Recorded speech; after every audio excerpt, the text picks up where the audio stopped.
Viewer discretion is advised. Bad boys, what you want, what you want, what you gonna do when Chevy John Brown come for you? Tell me what you gonna do, what you gonna do? Yeah, bad boys, what you gonna do? What you gonna do when they come for you? Bad boys, what you gonna do? What you gonna do when they come for you? Nobody now give you no break.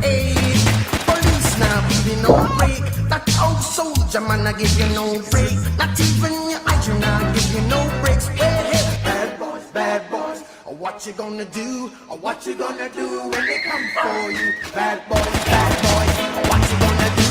What you gonna do when they come for you? Bad boys, what you gonna do? What you gonna do when they come for you? Cops is filmed on location with the men and women of law enforcement. All suspects are innocent until proven guilty in a court of law. It's true. If you hide behind a tarp, the bad guys can't shoot you. Remember when we used to be a proper country and cops was like our form of entertainment? You guys remember when a Nissan Altima was not indicative of a crime about to happen? Yeah, it was a great time. Like America, remember America's Most Wanted? Remember when that was a thing? Yeah, like, when you could do that. What happened to us? Well, we can't do that anymore because America's Most Wanted has a certain attitude. They figured out the demographics patterns and then they canceled the shows. That would happen. Yeah, I think that's the problem. Is they kind of ran out of excuses and they couldn't be like all these immigrants. We ran it. Another person who wasn't documented caused another traffic accident. They can't. That's like it's the 5th episode of that. You know, that's all it's gonna be is another undocumented.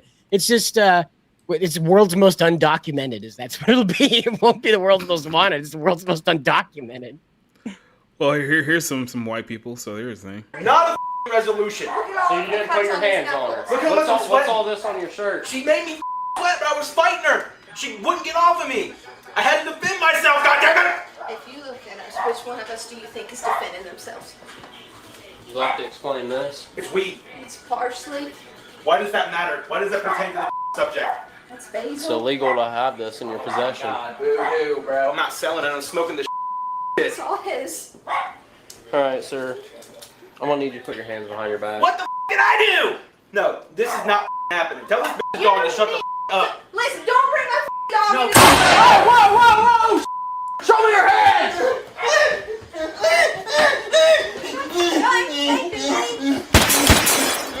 Sir, are you all right? Dispatch, I need a medic. We got a man down right away. Yeah, he'll be fine. We need a medic. Sir, just calm down.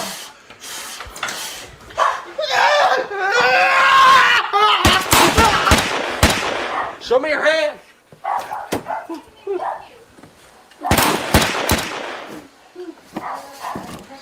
Jump. If you're keeping count, he ran out of bullets like 5 minutes ago. It's a 70-round magazine there. That's impressive. You got medics on the way. Just stay there. Don't worry, I just murdered your girlfriend in the backyard, so you're fine now. And or your mom. Stuff that down. It's like Halo levels of ammunition there. We used to be a proper country. That's all I'm saying. We used to have good times. How's everyone doing tonight? How it going? The cop Doesn't matter. This is a warning to all living mortals. That who shall ever open this chest of demons will release 13 of the most terrifying ghosts upon the face of the earth.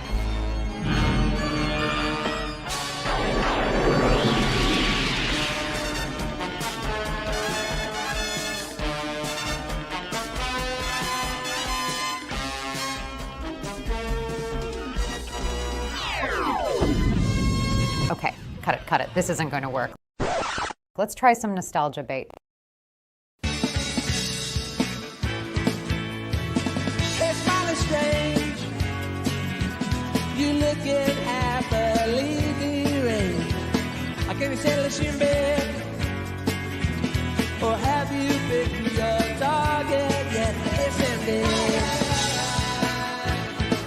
Don't your dog bite? It's in bed. That man stole that dog. That man stole that dog.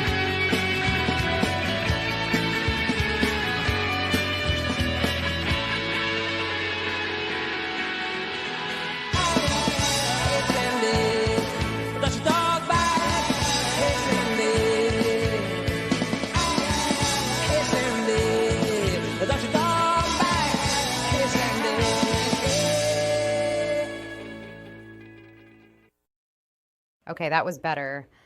But let's try something a bit more cinematic. Hey, where my broken arrows at? They try to tell us we can't fly. Like we too broken or something. I mean, I'd rather let them know. Balls up. Hold up, hold up. My squad about to roll up. Hold up, hold up. My squad about to roll up. Broken arrows, get them balls up. Get them balls up. Get them balls up. Get them balls up. Hold up, hold up. My squad about to roll up. Hold up. Hold up, my squad about to roll up. All the way up, get them balls. All the way up, get them balls. All the way up, get them balls. All the way up, get them balls. All the way up. Broken arrows get bows up. Sometimes I pray with my nose up, thinking about when the world crumbles and my whole squad just goes up. Whoa. Ain't gotta worry, we straight, straight like an arrow, yeah. Ain't gotta worry about faith, nope. I'm on that straight and the narrow, I'm on that straight and the narrow, yeah. I just go straight like an arrow, yeah.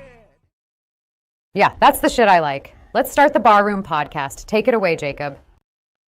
What up, ladies and gentlemen? We're here for episode 155 of the Barroom, and I got guys joining me here. Men, manly men, many men, which death upon me, blood in my eyes, so I can't see. Yeah, it's that kind of Tuesday. Welcome aboard.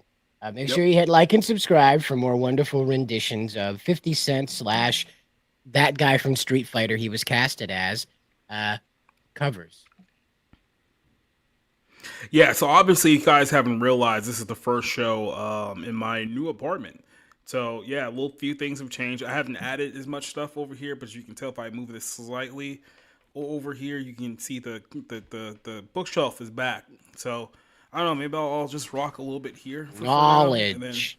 Remember that guy? Knowledge. Remember that guy? This is my Lamborghini, and this is my books that I read every day. Remember that guy? Yeah. Remember that meme from 2014? You remember that? You remember that? Oh. I probably know what you're talking about. I'm just not, It was back in the days of like old YouTube ads that people got annoyed with until they gave us even worse ads that people got annoyed with.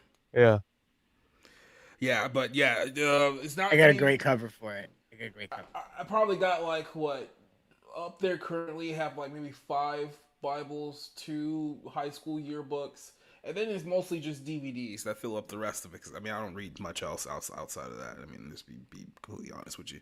Here we go. Well, I gotta get rid of this thing now because StreamYard doesn't want to work the way it's supposed to. But yeah, you guys remember this?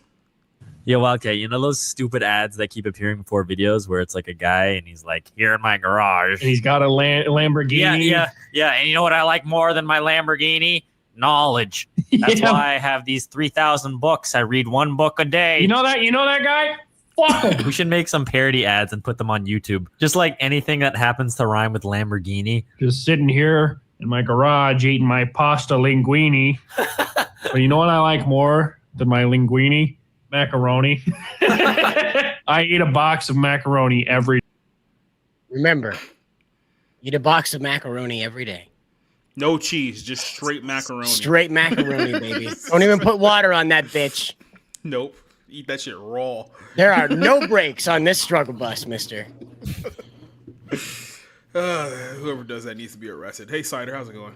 Yeah, right. That's a criminal. That's like choking kittens and eating dry pasta. That's how you know a sociopath. Live from Pennsylvania, it's Rob Motto. How's it going? So I used to eat spaghetti out of the box, as a kid. To be fair, it was when I was a kid, and it was like, okay, I don't like spaghetti that much. I'm just bored, so I'm eating spaghetti. Anyway, All right, that's fair. Just I'm too lazy to so add stuff to it. yeah. So it's before I knew how to cook, I guess. Anyway, I saw Cooking with my F1 mouth. this past weekend. It was really good. So yeah, it wasn't as good as Ford versus Ferrari, but it was pretty good. So you should go see. I'm gonna go see it in IMAX tomorrow. I took the rest of this week off, so looking forward to that, and not doing a whole lot for the next, at least the rest of this week. So I think the most satisfying part of Ford versus Ferrari is that scene where you have the reflection of the cars in the sunglasses when he says go over 7,000. Mhm. I think that's like the best part of the movie. Like, sure, when Christian Bale dies, like everybody's very happy about that part, but it's the race. That's that race that really tips the scale. yeah. F1 had a really, really high mountain to climb to get there, but I'm glad they got close by your measure. I mean, I liked it. It's like I'd say it's like Rocky in a race car. It's a guy who like never achieved the thing that he really wanted to achieve because he was brash and young and kind of fucked up and has kind of been this journeyman guy. And his buddy owns this this incredibly expensive race car, and he needs somebody to drive it. So I mean, it's that for 2.5 hours. It's well done. It doesn't drag, but yeah, I mean, it just depends who you ask, because like a lot of people will say it's very formulaic. You kind of know the beats. Formula One being formulaic. See, I do shit like that all the time. I hate it, but yeah, no, I'd recommend it. I certainly think it's one of the best movie. It's my best movie of the year so far. So yep. All right, go for it. And joining us from the land of audio feedback is our good buddy Eddie Brock. How's it going, Eddie? Is my audio like horribly terrible? It's fine. I mean, we can hear things, but I mean, we can hear you, so I mean, that's a positive. All right. I never had macaroni and cheese. Like ever? Ever. I've never had. It's never been. He lives in California. It's banned there. True. Like it has too many additives and everything. Although to Rob's point, I did used to eat pasta out of the box. I used to eat like a piece of spaghetti, like a spaghetti strand out of the box. Yeah. But I used to pretend I was like a cowboy because I didn't want to take grass out of it, because grass is disgusting. It's out of the ground. Mm-hmm. But I used to like have a spaghetti strand and pretend I was a cowboy. Don't tell him about Eddie, as a fellow fat guy, no one ever believes us when we say that we don't like certain foods. That they always look at us like we're unicorns. Right. I mean, come on. Who actively eats things from the ground? That's disgusting. You eat things that have been, processed and charred and artificially inseminated for your liking. Yeah, I only eat gator that I shot personally in the swamp. Absolutely. Too. Hey, Al Michaels hasn't had a vegetable in like 60 years, and he's doing great in his 80s. So just saying. Yeah, I mean, it works. Well, also used to what is that? What is that? Bobby Hill had it. It's in your feet. Gout. There it is. Yeah. DSP has that. It's the gout. That's gonna be my. That's gonna be my future. Rich man disease. Yeah, that's my present. We are here live tonight. We're here on the Rumble. We're here on YouTube. We're here on X. We're here on all 3 platforms. People are trickling in. Let's introduce our people in the chat. It was lovely waiting for us here tonight. Neozoic's joining us here. And his first question of the night is this. Which proper or famous martial art actor filmography would you rather pick? Bruce Lee, Jackie Chan, Donnie Yen, or Jet Li? I feel like the popular answer is going to be Bruce Lee. I'm going to pick a controversial one. I don't think Donnie Yen's filmography is that bad, if I'm being completely honest with you. At least he didn't star any gay movies with Aaliyah, so I mean, there's that. Yeah, did Jet Li ever do a bad movie? Like, I'm not saying like every movie Jet Li is in the best ever movie ever, but I don't recall Jet Li, even the one, for as corny as it is, doesn't suck. So, I'm just... Well, let's be honest. Outside of the one with DMX, how many, like, Jet Li movies can you really remember? Romeo Must Die, I think, was one. Yeah. That's another Asian guy. 4. 4. That's, you got me. But I think there might only be 5. So, 5 in total. Oh, wait, no. He was in that Expendables movie with the old guys. Yeah. Oh. And somehow he looked even older than the other ones, even though he's Asian, which is weird. Well, they do that whole don't age until the 80s, and then they just hit the wall like a boom right there. They literally hit the wall. They turn into raisins. It's terrible. Yeah, they go to bed like that crazy like Chad anime guy, and they wake up the next day as the guy that just plays dominoes out in front of like the bar all the time. They all look like Oshi little grandmothers. Yep. But yeah, no. So I would say that Jet Li is my choice for this. But you're right about Donnie Yen. Like nobody gives Donnie Yen any kind of credit because he just didn't get that like I don't know America porn treatment where he was like the patriotic hero of America. Even Jet Li got that. So I think that kind of like Donnie Yen didn't get it. And then again, he's Chinese, so maybe he shouldn't. You know, I could be wrong. He could be something other than Chinese. Aren't all 4 of them Chinese? Is there somebody in this conversation who is not Chinese?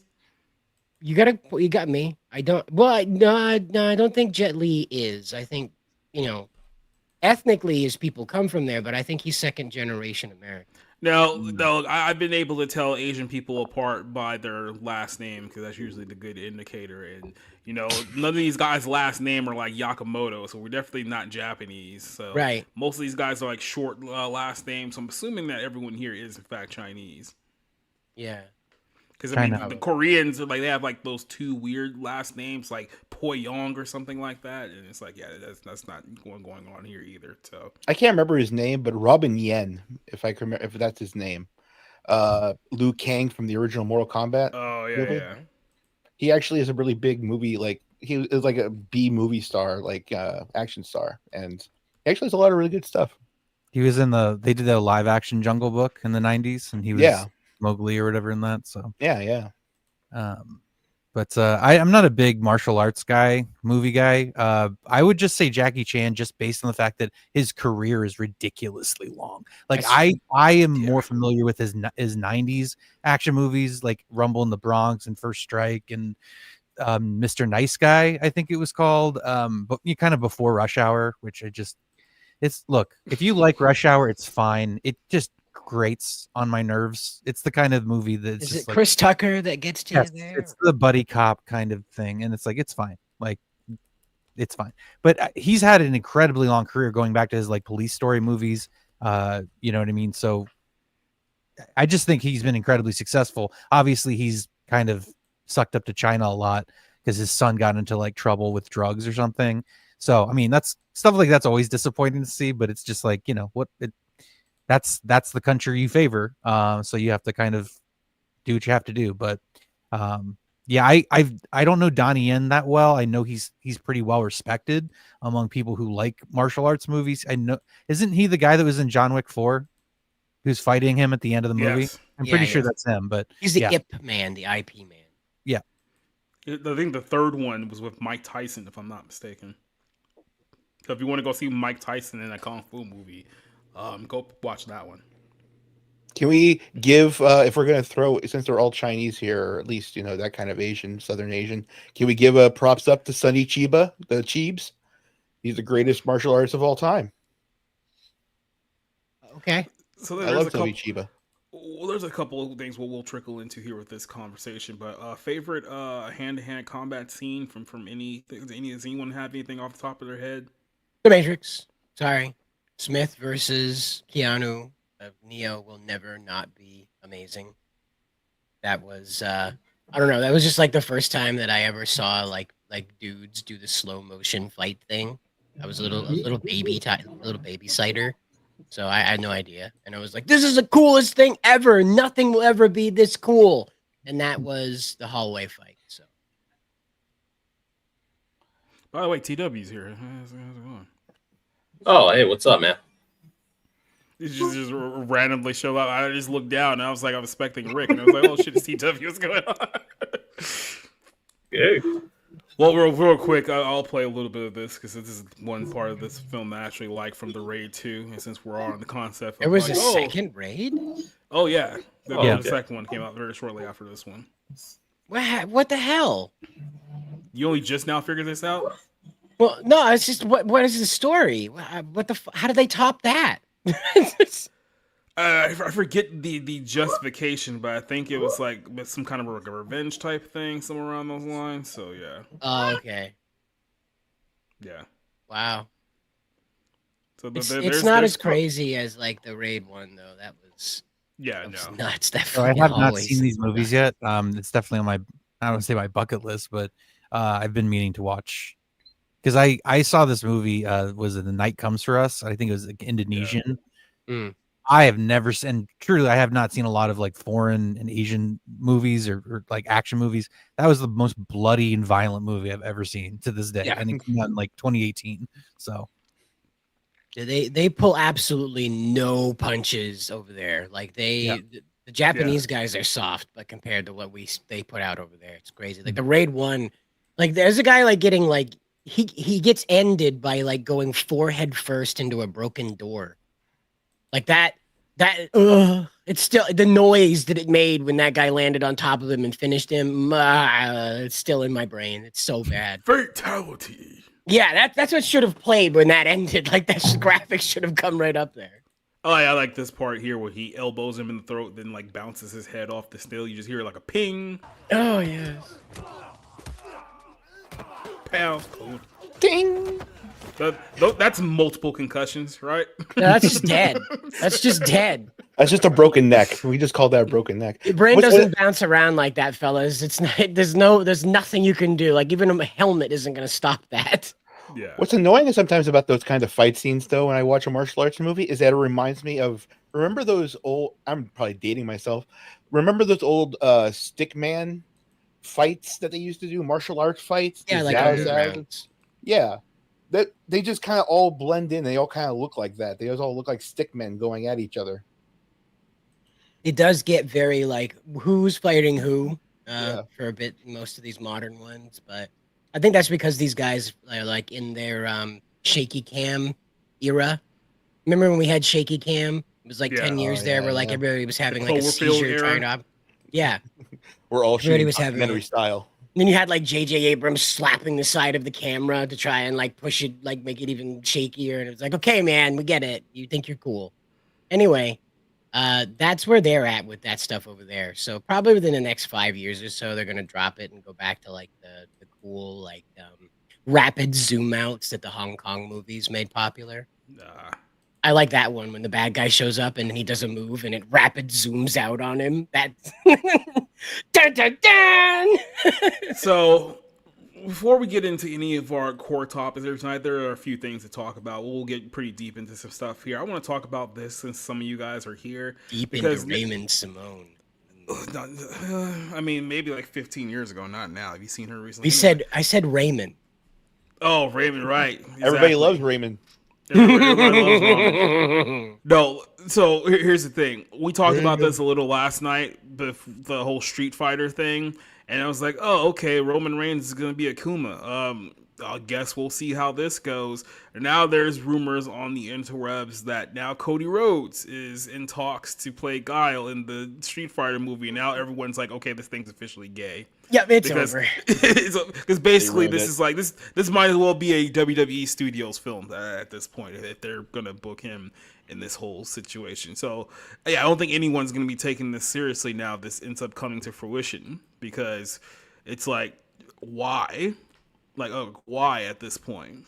Now, none of these guys are proven actors in any way, stretch, or form, and you're expecting people to have faith in a Street Fighter film at this level? Like 60% of the cast is WWE people. You might as well just call this WWE Street Fighter Summer Party. Like I say, it might as well just be WWE Studios. I'll defend this in the sense that at least this is an easy way for these guys to get a union break, because they're hiring WWE guys so that they can do their own stunts and they don't have to pay stuntmen to come in and do anything.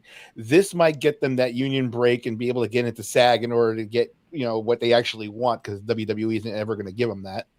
So and Cody, I mean, Cody likes video games. Roman, I'm not so sure, but Cody likes video games. That's true. But if they had given Xavier Woods the role of DJ, I don't think anyone would have been problem. I think that maybe Akuma. I think Roman as Akuma seems a little strange, although he would probably pull it off pretty well. So the problem with Cody being Guile is that Cody already can't carry the attitude of Guile.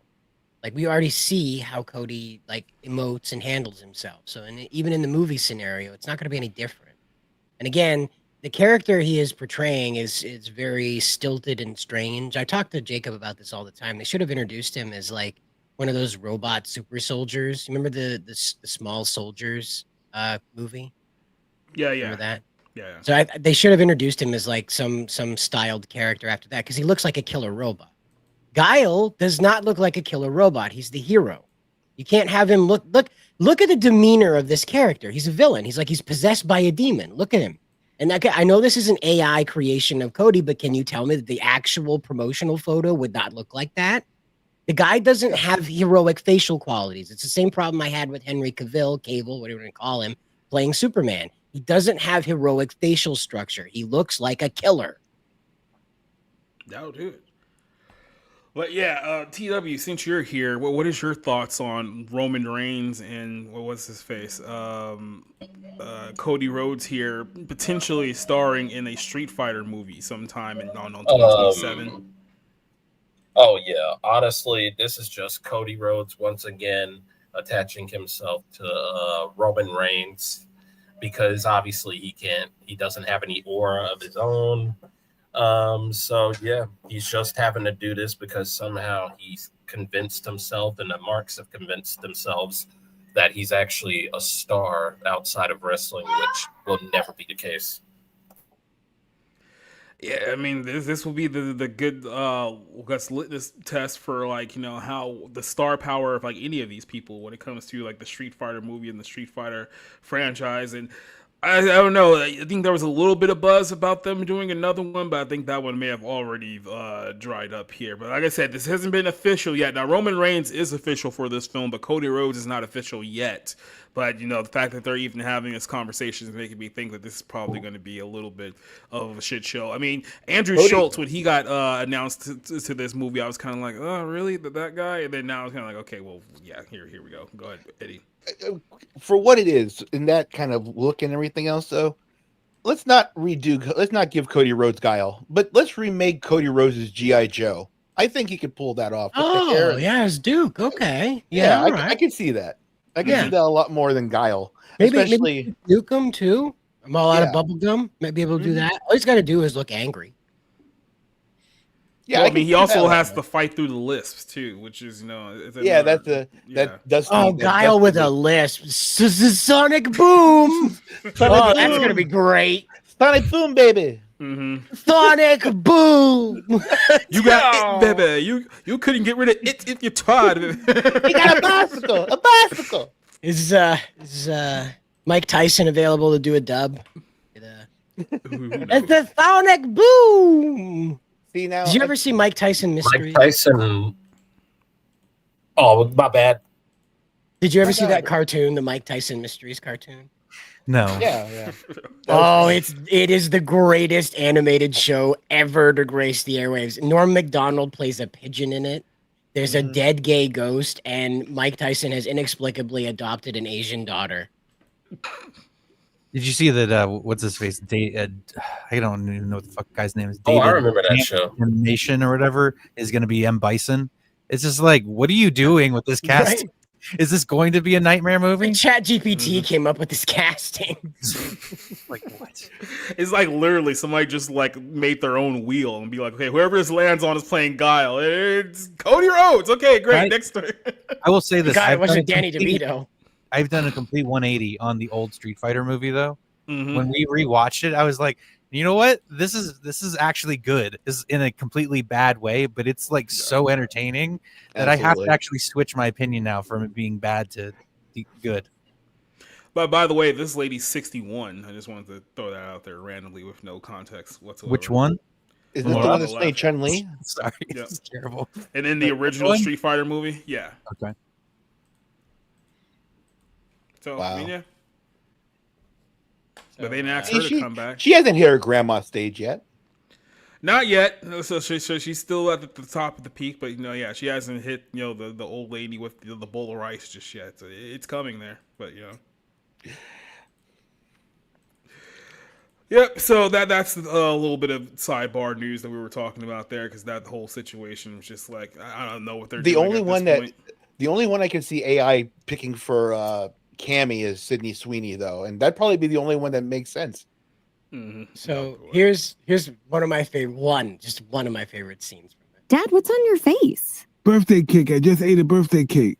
Whose birthday is it? Nobody. They sell them at the grocery store. You can get them anytime you want, even if it's not your birthday. Okay. I love this show so much, and I tell people that now. I tell people that. I went to the grocery store the other day. I said I'm letting people know that they can come on down here. They get their hands on some unlicensed birthday cakes. They don't even have to show ID. You know? You just go to the store and buy one. They don't even ID you. They don't even ID you. You can buy birthday cake anytime, and even if it's not your birthday, it's my favorite. I love it. You got to check it out. I own it on DVDs. One of the few physical things that I actually wanted to own forever that wasn't anime, and it's beautiful. I hope that finds its way into the human record, that thousands of years from now, when aliens discover the broken remnants of our world, the Mike Tyson mysteries, they are an example of the greatness of our civilization. So, as we go on here in tonight's show, we're gonna go through a lot of hills and valleys, as they like to say. But I want to start here with this one, because this is a very, very interesting conversation. Me and Cider got into this right before we went live here. It was like we have to bring this up for the context of this show.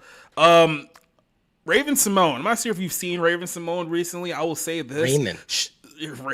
Or Jerome at this point. She might as well just be Jerome at this point. She's not nearly as bad as Amanda Bynes. Like, she hasn't gone that far off the reservation, but she's not that much better either. And really, when you start unraveling this whole bloomin' onion of a story here, you realize that pretty much everyone who was on that show 20 plus years ago is an absolute mess of a human being. And yeah, so here's Raven Symone. This is a video that's gone viral now, and I still can't understand the context of what the hell any of this has to do with anything. But Raven Symone, who's a lesbian, who, quote unquote, her wife, was showing off their fidget spinner collection. What else going on? Just watch this for a second, and we'll play some other context of what's happening here. So my wife is about to explain to you her collection of fidgets, and if you have something to say about it, we got a problem. So keep the comments to a minimum and only likes. Babes, tell them about it. Thanks, babe. So these are my fidgets, and this one is a cat. It's not my favorite one. It's pretty sticky. So yeah, I don't take it with She's me holding the often. dog hostage. What the Now, hell? these three. It gets worse. Shut the fuck up. Why is there no furniture in that house? Like, Yeah, that's there's the first nothing. question. They have just walked into an abandoned home. Empty house. They're just on Zillow looking at places, and they just show up at this place, test the lock, it's unlocked. Did they go they in. break into somebody's home, like somebody's Yeah. unoccupied home, to do this video? Like, what's happening here? There's not even a picture on the wall. There's nothing, no carpet, nothing. Absolutely There's an echo. nothing. That's how empty it is. The lights aren't even on. Okay, this is all natural lighting from the big picture window across from them. You can see it reflected in her glasses there. You can see it reflected in her glass. Oh boy, this continues. These three are identical, and despite being identical, they're also. Quinn, I told everybody no speaking. You're a part of it. So, even though these They should three just silence the are the dog. same, Yeah. they're different. This one is much more firm. These two are both really squishy, and this is my car Nido, so it's in the heat, and therefore it's much more. She looks like an pliable. Israeli I also had a jewelry dealer. conversation with a 2-year-old the other day, and he asked She me looks what like was that So is I'm assuming smart. Raven's the man of the relationship. I thought it was slime. Babes. Now, What was that? That's what I thought. yeah. These are. I don't know if she's trying to be funny or if she's just genuinely insane at this I've point. never had that happen before. Oh. If you squeeze them too It's hard, honestly they 50-50. might explode, and there is a white substance within them. There is a white substance within them that is. Use sticky promo code and for brittle. 20%. It's not even there, So I dog. suggest you just go easy on this. Can you project, lady? Because we can't hear a word you're saying about your claymation, whatever this is. You could tell So- she's the white girl in the relationship because she's quiet. Yeah, you can Just tell a that heads she- up. That's the cringe behavior of your typical female Redditor. Just so you know, that is female Redditor humor. Mhm. Of I am not going to allow you to downvote this, only upvotes. It's very Reddit. So And then Donald, go ahead. her girl, wife, friend person has a chew toy. Is that what I'm to understand? Like a Her hand chew hostage. toy? Her hostage. Yeah, there's like some medium-sized dog that's very angry that he's in this abandoned place. Obviously needs to go outside and dookie. But then the wife person is playing with human chew toys. I guess that's what that was. It sounds like the dog is like begging for food, and like the two lesbians are just like holding it hostage. And then Rooftop Korean says there are no females on Reddit. Yeah, well, you know, there's no females on Reddit, only feds. Yeah, you know, that's Say true. whatever you want on Reddit. Anyway, they picked up the behavior from what would be a female Redditor, I guess. So I'm sorry. When I see female Redditors trying to be funny, that's their humor. So could come from Tumblr. So on top of all that, we have Orlando Brown, who is also on that show from 20-something years ago. Now, he's probably the worst of them all. He's probably the closest to Amanda Bynes on the spectrum of messed up mentally Disney Channel stars or no, Disney Nickelodeon, that whole pipeline. And then he went on the whole ramble about Raven Symone and her relationship. Now, keep in mind, this guy's also a mess, but he's calling out someone who's also a mess. So it's messception. Messier? All right, let's see what Uncle's gonna say. It's such a shame. That guy was so talented, man. Like I said, it gets worse. This is only a snowball at this point. Oh, Raven. Man, why does she have to have that I can't say BITCA. What? Get rid of that chick, man. Get rid of that chick, man. What are you doing, Ray? Raven, get rid of that chick, man. Sis, get rid of her, bro. What are you doing? Get rid of her. I'm talking about Miranda Madej, who, like, get rid of her. Who is she? Oh my God, who is this girl? Get this girl away from Raven Symone.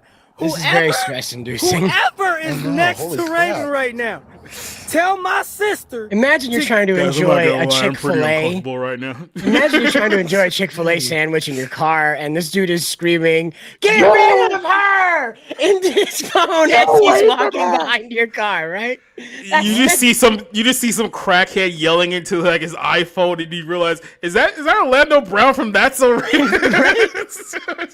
Son of a bitch, it is. Like, oh God, what is happening right now? Who does he want to get rid of? Away from Raven. Raven, get that girl away from you.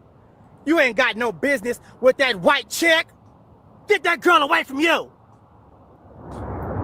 Just tripping out here, man. And it really got Raven feeling like she the man, too. She got Raven tits on her. Like, hey, pipe that down, Raven. You are not a man. You aren't even woman enough to be a woman. But you want to be a man? No! A little bit of Bill Cosby leaking out there. I don't know if that was a good impression to pull out in this conversation. That girl got you. That girl got you doing podcasts. Oh. Yeah, so that's when his Obama minutes ran out. So that was a situation in and of itself too. So those are two people who are on the same show, a very popular Disney Channel on the show same from spectrum. Yes, you're correct. So you're asking yourself, okay, then what happened to the third chick in this scenario, or the third person in this scenario? So this is Annalise Vanderpool, and she's also a mess, but she's far less of a mess than the other two. So by default, she's actually the one that's holding up the best out of the three, which that's a very, very low bar at this point. So I don't know what you can put to this, but yeah, these are her and Chrissy Carlson Romano, who's another Disney crash out, doing Dallas Cowboy cheerleader routines in their 40s. So here you go. She doesn't know how to do anything. She's the worst on the team. Don't say anything. Hey, girl! You're so good at this dance. I'm so good. Now let's say a little prayer before we go out for the news.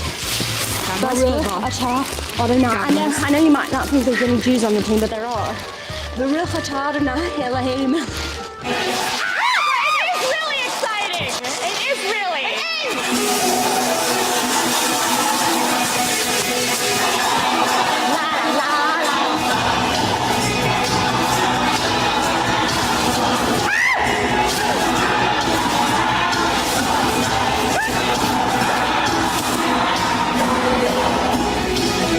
gonna end? Does it just keep going?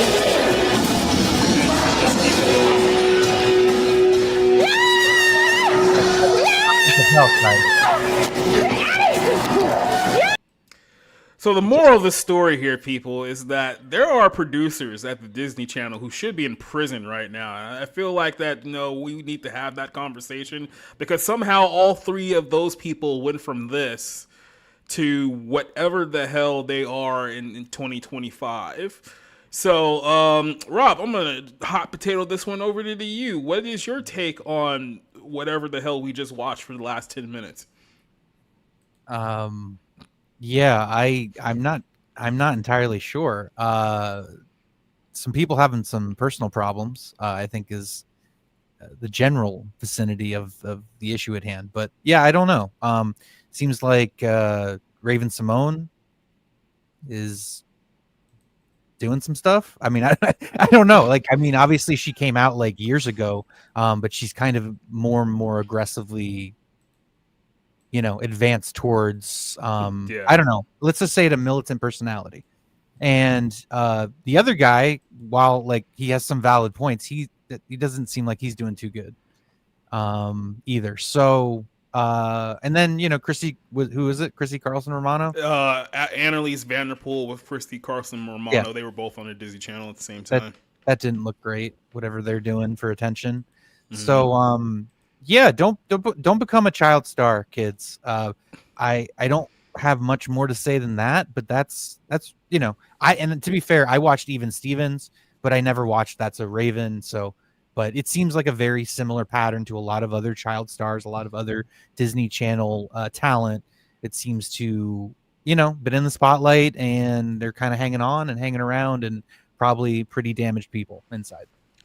Like, I don't think there's anyone from the period of like, on all honesty, maybe Even Stevens to like current day Disney Channel who's not a complete and utter like messed up human being at this point. Because there's other names you can throw out there. Like, we all know the Miley Cyruses, the Selena Gomez's, the Demi Lovato's, the Bella Thornes, and those are like the popular names. There's a few other names you can throw in there too of people who are just gone completely off the rails, and that's just on the Disney side of things. Like, we haven't even touched the Nickelodeon side. Like I said, Amanda Bynes is the Nickelodeon side of the spectrum. So it's like it's something happened here clearly, and I feel like we all saw it, but then no one's really acknowledging the elephant in the room, how all these people turned out. Mose from Ned's Declassified seems to be kind of doing somewhat better, I guess. Yeah, apparently everyone else on that show is also a mess. We'll talk Hillary about that. Duff was like the only one that managed to like pull up before hitting the mental health mountainside. And it seems to be like that. Just her children are her saving grace, and she just doesn't interact with that part of her life very often, and it seems to keep her sanity in check. And that seems to be the only way to handle this, because the more you interact with it, the more that mountain comes up on you. And the reality is that even if they weren't like harmed while they were performing and stuff like that, as a lot of documentaries have made the claim. Now, again, court hasn't been settled, so I very much believe there's tampering going on in Hollywood, but for the sake of legality, it hasn't been proven in court yet. And so entities like Dan Schneider are notorious for being uncouth with their showrunner practices involving children. And so being around adults that tend to use you in the manner of being a mannequin, and of course the dehumanizing factor of having to abandon your personality and become someone else for however long, could be 10 minutes, could be 10 hours, could be 10 days. That's really a lot on an adult. And then you try and hand that off to a kid. All right, Billy, you need to pretend to be Jenny now. And that's a lot to throw at a 12-year-old. And yet they do it. So I can't imagine how adulthood comes upon a person who's been playing pretend all their life. Yeah, I mean, I mentioned this, it was a while back ago. It was with Annalise Vanderpool, and she was talking about growing up, on the Disney Channel. Now, she later had told a story about the fact that she flamed, despite the fact that she was on one of the most popular shows that Disney Channel's ever produced, That's So Raven, she apparently went so broke that she was waiting tables, and then she ended up waiting a table for Ashley Tisdale, another Disney Channel girl, just a few years after the fact. And I'm just sitting over here listening to all these people in the bubble talk talk about their experiences growing up in the Disney bubble, and it's like none of these people have really come to terms with just how emotionally damaged they all are, and none of them have made the connection that the reason why you all are emotionally damaged is because you were all a part of this group. You were all a part of this little inner circle and whatnot. And what happens is that a lot of people, they think that they're going to be in the bubble forever, and then some of them get chewed up and spit out pretty quickly, and then they just can't deal with, okay, now I'm out, like where do I go from here? It's like they can't, it's almost in a way, it's like, I don't want to say obviously like an army veteran or anything like that, but it's literally like they can't readjust back to civilian life anymore because they had this whole idea that this was going to be their life, and it came to an end a lot quicker than they expected it, and then everything just went crashing down from there. And those are just people who didn't get molested as kids. So you can only imagine the other ones. Well, I was going to say about Hillary Duff real quick, like the people that don't need it, they don't need the spotlight. They don't need to keep trying to have a career. Like you got what you needed out of it and you left it behind. That's the best thing that you can do, especially, you know, when you're a child star.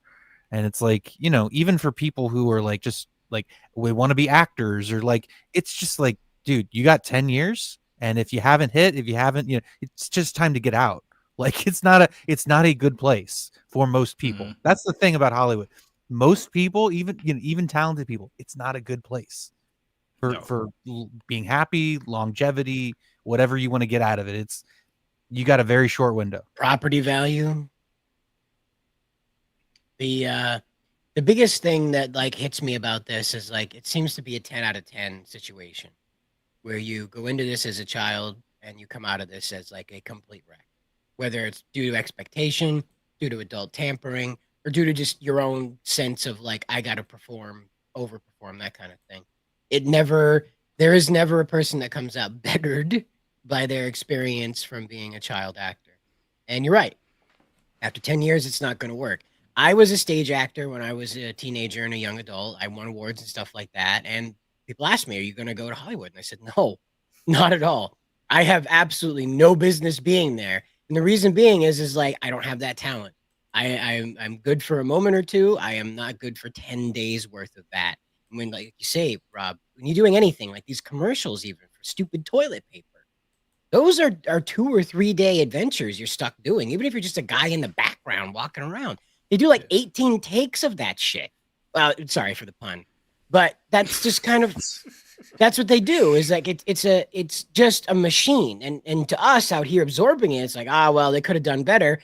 And in my mind, I'm like, yeah, probably. But 18 hours in, that's the best they could do with crying babies who were playing extras in the back for the last 14 hours, you know?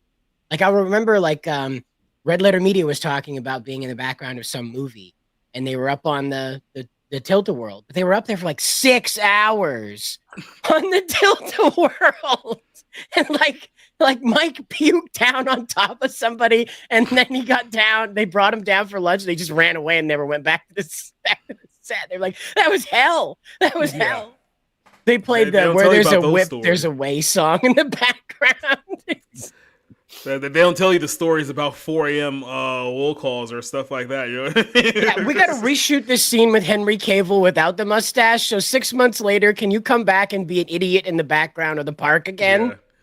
Yeah. Like 5 months later, talk about, it turns out the movie sucked and the test audience hated, so we're gonna have to reshoot this thing for another 3 months. Yeah, so. Right. You're available, right? Extra number 54, you know? Yeah. By the way, you don't get paid more money for this. Right. By the way, in there is a great joke about the fact that like that's how movies used to be made when they were good. Mm-hmm. Now that's actually rare. It's a rarer, I will say that, with all the CGI and all the stuff that they can artificially put in there. And the thing that I lament is literally like, oh, animals and people dying. Yeah, I don't want. I want that because the movies were better. And it's like there are some benefits to this. You know what I mean? Like there are like the grueling conditions that extras have to be in because they need to get the shot or the coverage or whatever it might be. And it's just like. It really does make you think about it where it's like, okay, there's got to be a way we can move forward and still have things be good. We still need to have the lion maul the guy, though. I mean, it just That's makes better movie. And stunts. All I'm saying is stunts. I know they're dangerous technically. And, you know, the insurance is sky high.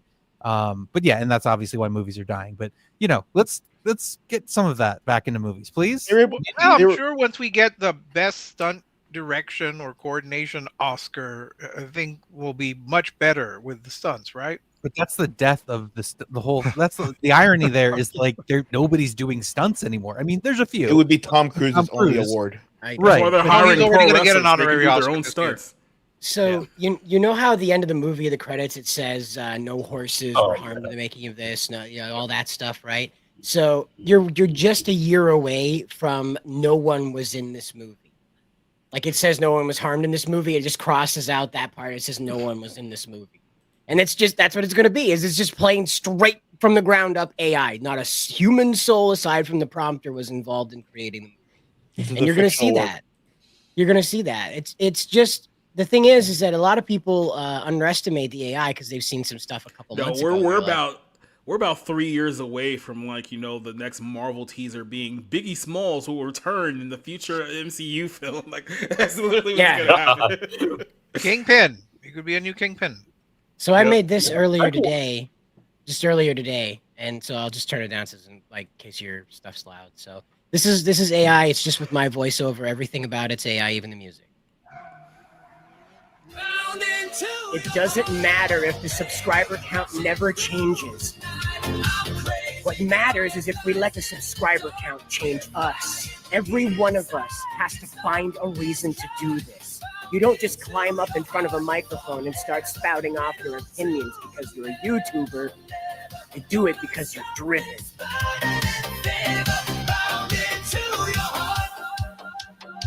I'm not gonna lie. That's pretty cool. By the way, if that was real driving, you would have crashed that DeLorean into our Oh yeah, fuck yeah! I was right up over the wall into the moon, man.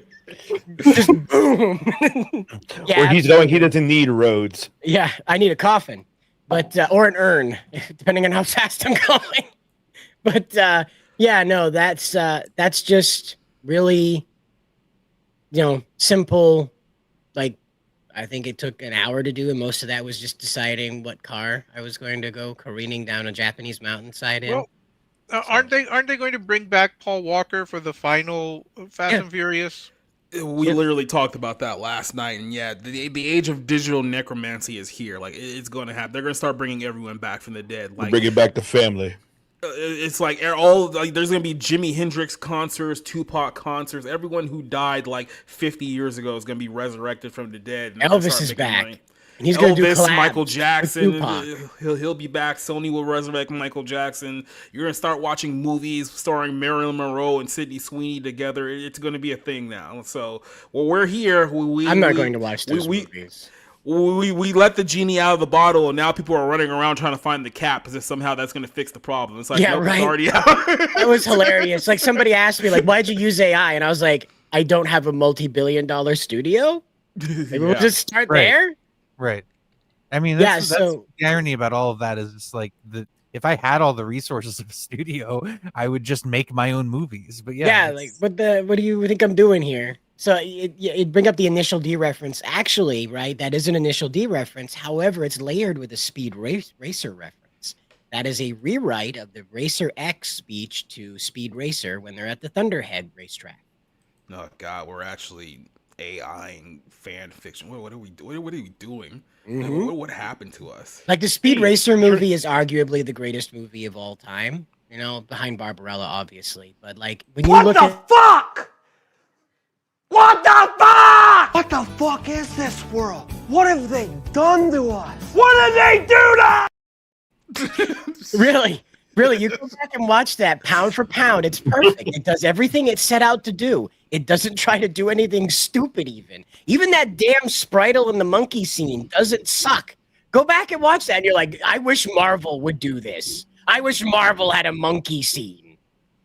If it were Japanese, the monkey would have came out of the gas tank like the original.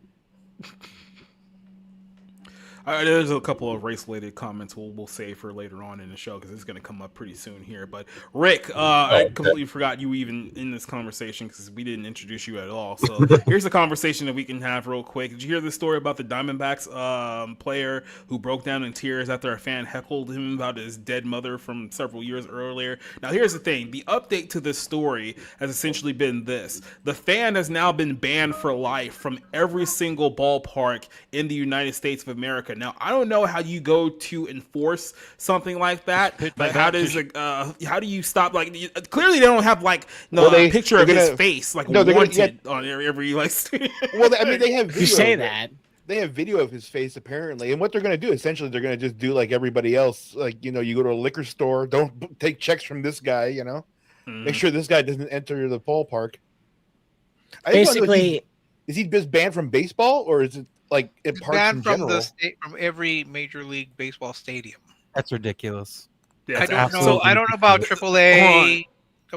I don't know anything about that. No, it's the Major League bar. So the Major League parks he's been banned for. So here's a couple of things here, too, because there's kind of two sides of this whole situation. One is obviously the response from the player, and then the response from the league. So, like I said, this was from a White Sox Diamondbacks game in Chicago sometime last week. And here's a video of the player crying on the field because, like I said, somebody said something about his mom that obviously got to him. Back to Chicago. This is from the previous pitching change. Torey Lovullo with Ketel Marte in tears on the pitcher's mound, waiting for the reliever to come in, consoling Ketel Marte, who was in tears during that break. And for more on exactly what is wrong, or at least an idea, we go to Todd Walsh.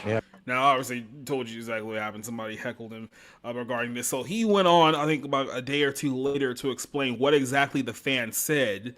And this is what he had to say, too. Now, you have to remember, he doesn't actually speak English, so you will be subtitling this. But this is essentially what he said. Oh, that's neat. A todos esos fanáticos que están preocupados por mí. Lo que pasó fue en el séptimo inning, yo iba a batear, ya yo estaba en el home play.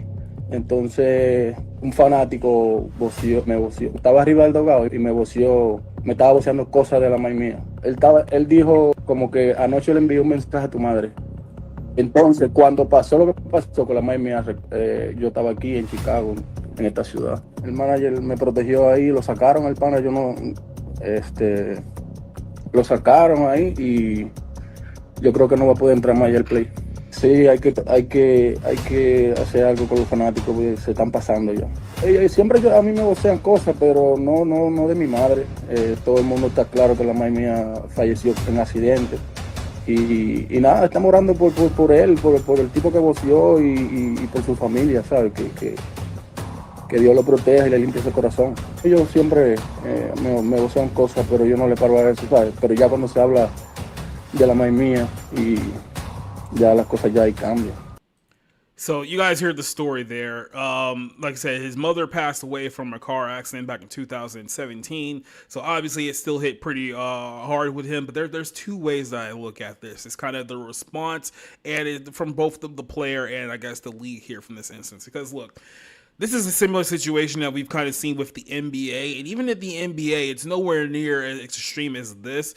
But we've seen fans essentially get thrown out of arenas, thrown out of very, very good seats, mind you. Seats they probably spend at least 4 to 5 figures on just because they said something that you would just say that's a general heckler talk, especially when you're the opposing player. And now people are getting thrown out of arenas for it, right? So then you have this guy who obviously said something that, a lot of people have said is obscene towards this player here. The player got emotional. He cried as a result of this. And because he had an emotional response to it, the league then had a response to not only ban this player from the White Sox ballpark, but all ballparks in the United States. So all 30 ballparks he's currently banned from here too. So I look at this from essentially two perspectives here.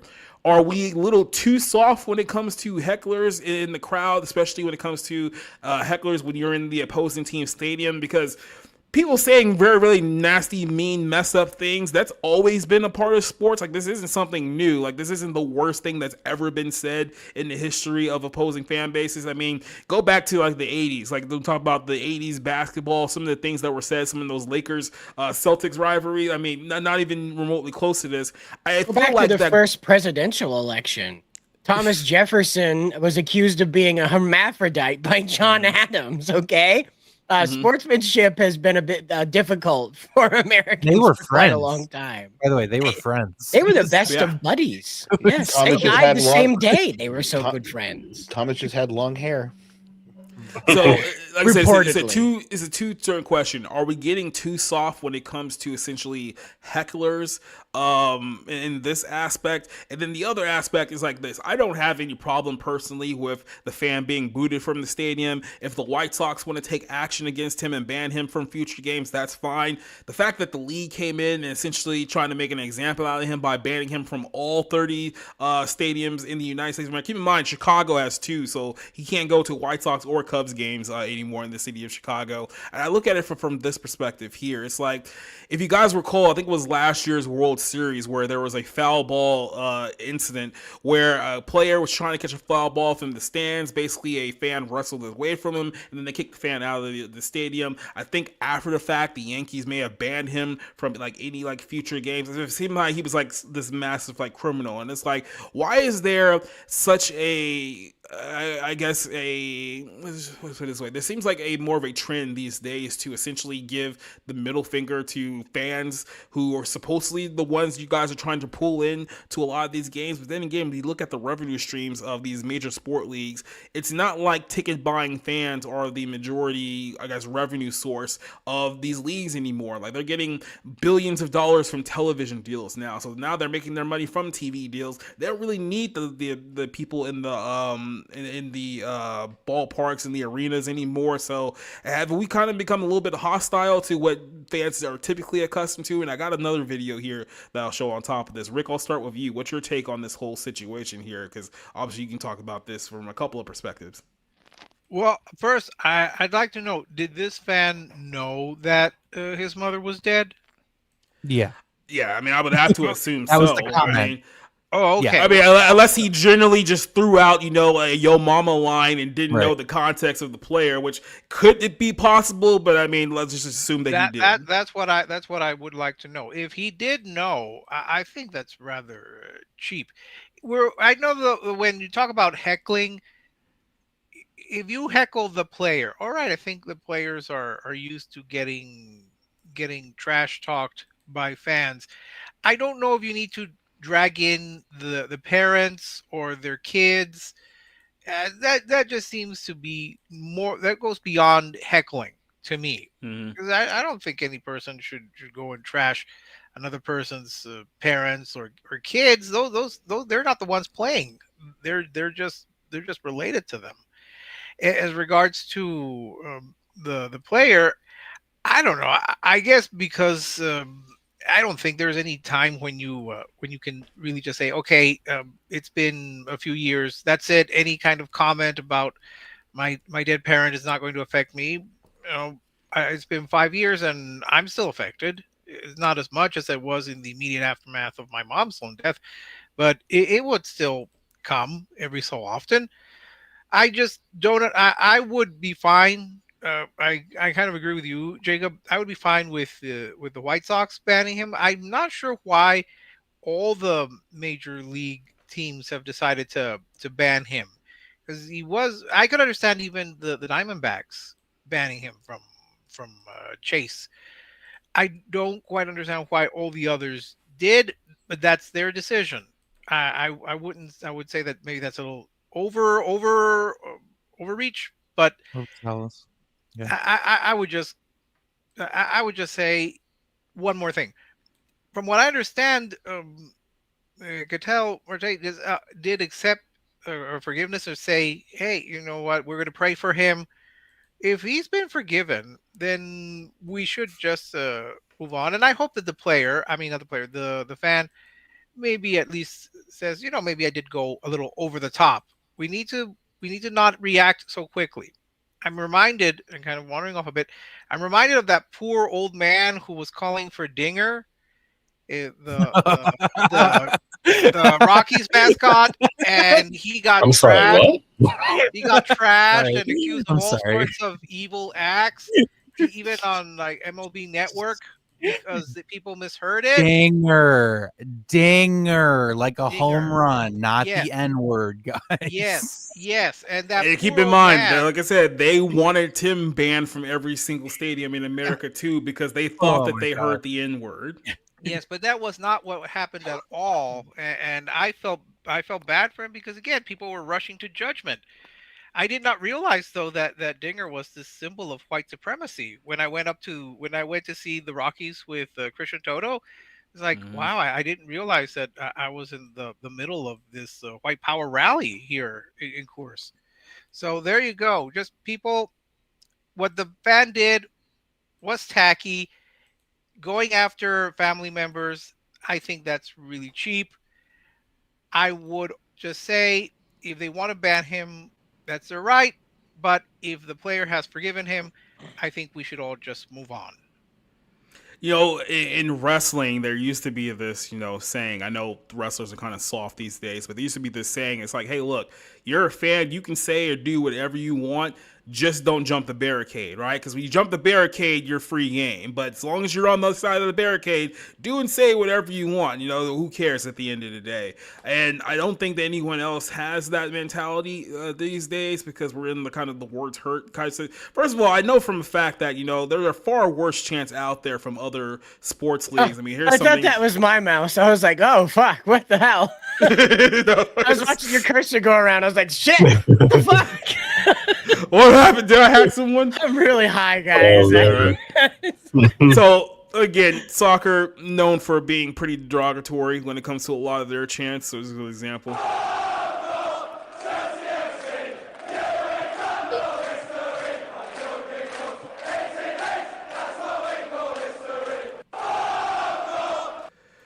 And then I have the English. But that's the worst part, is that the English like to sing their insults at you. It's the worst yeah, part exactly. about it. So not only they're insulting you to a tune. Right. Do you remember they were all singing "It's Coming Home" and then it didn't?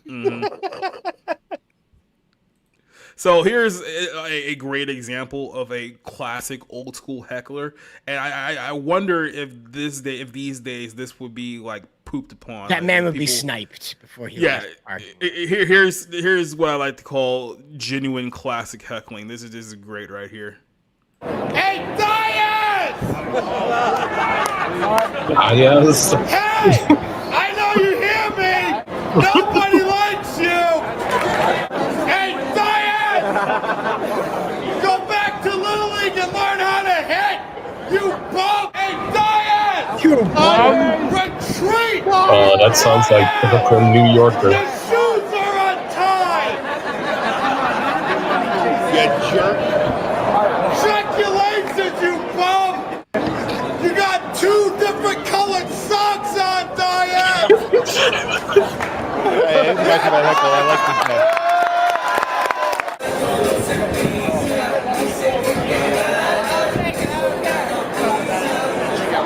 And wear your white panties, Diane. Guys who quit going, Diane! He's uncle or something. You gotta love baseball fans, man.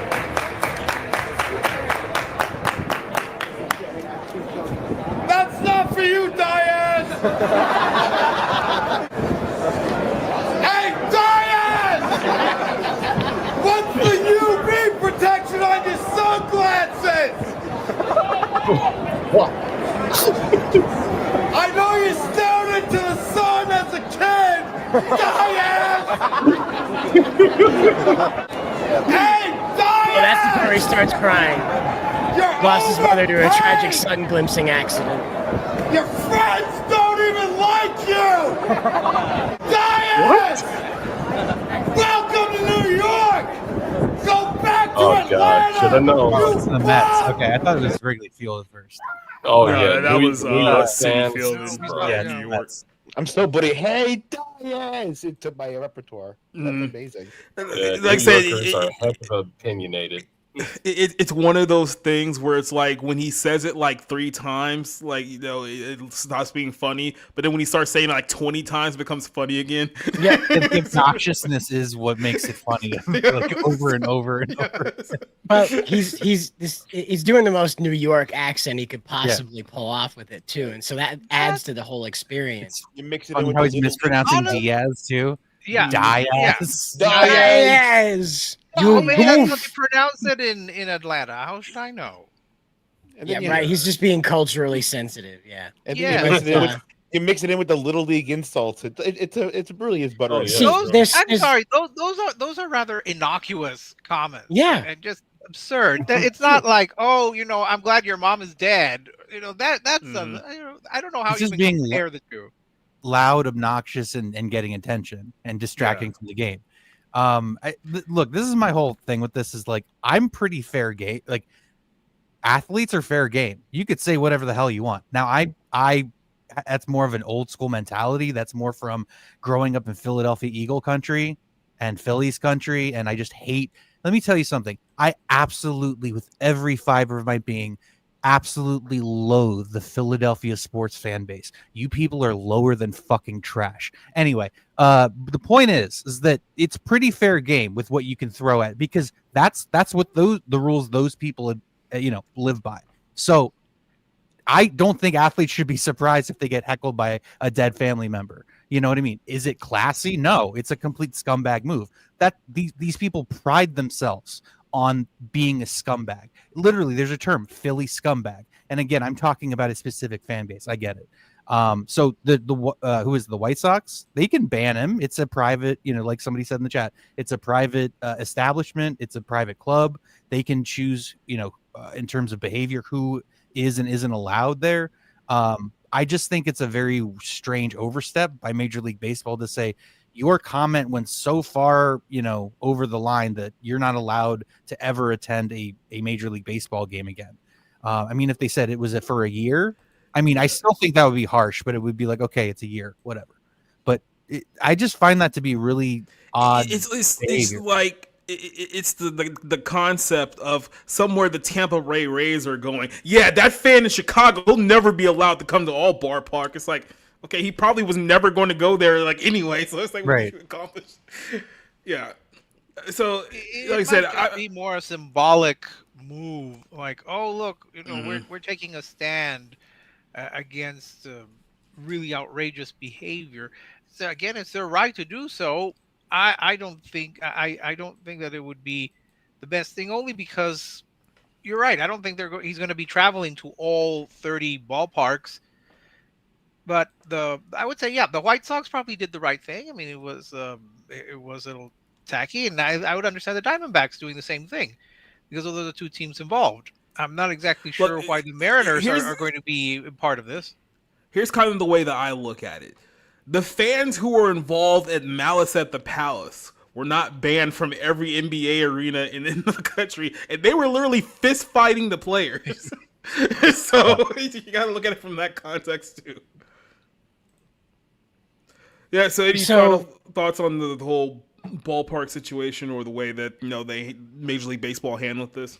I just want to point out that the guy that got heckled doesn't speak English, so whoever was doing this had to address him in his native language. And I'm suspecting that person most likely hails from that land, as well as this gentleman. Puerto Ricans in Chicago? No. Yeah, right. And so I have a feeling that this has less to do with that gentleman's baseball performance and more to do with how he looks. As I understand it, Puerto Ricans are also quite Puerto Rican-y to one another.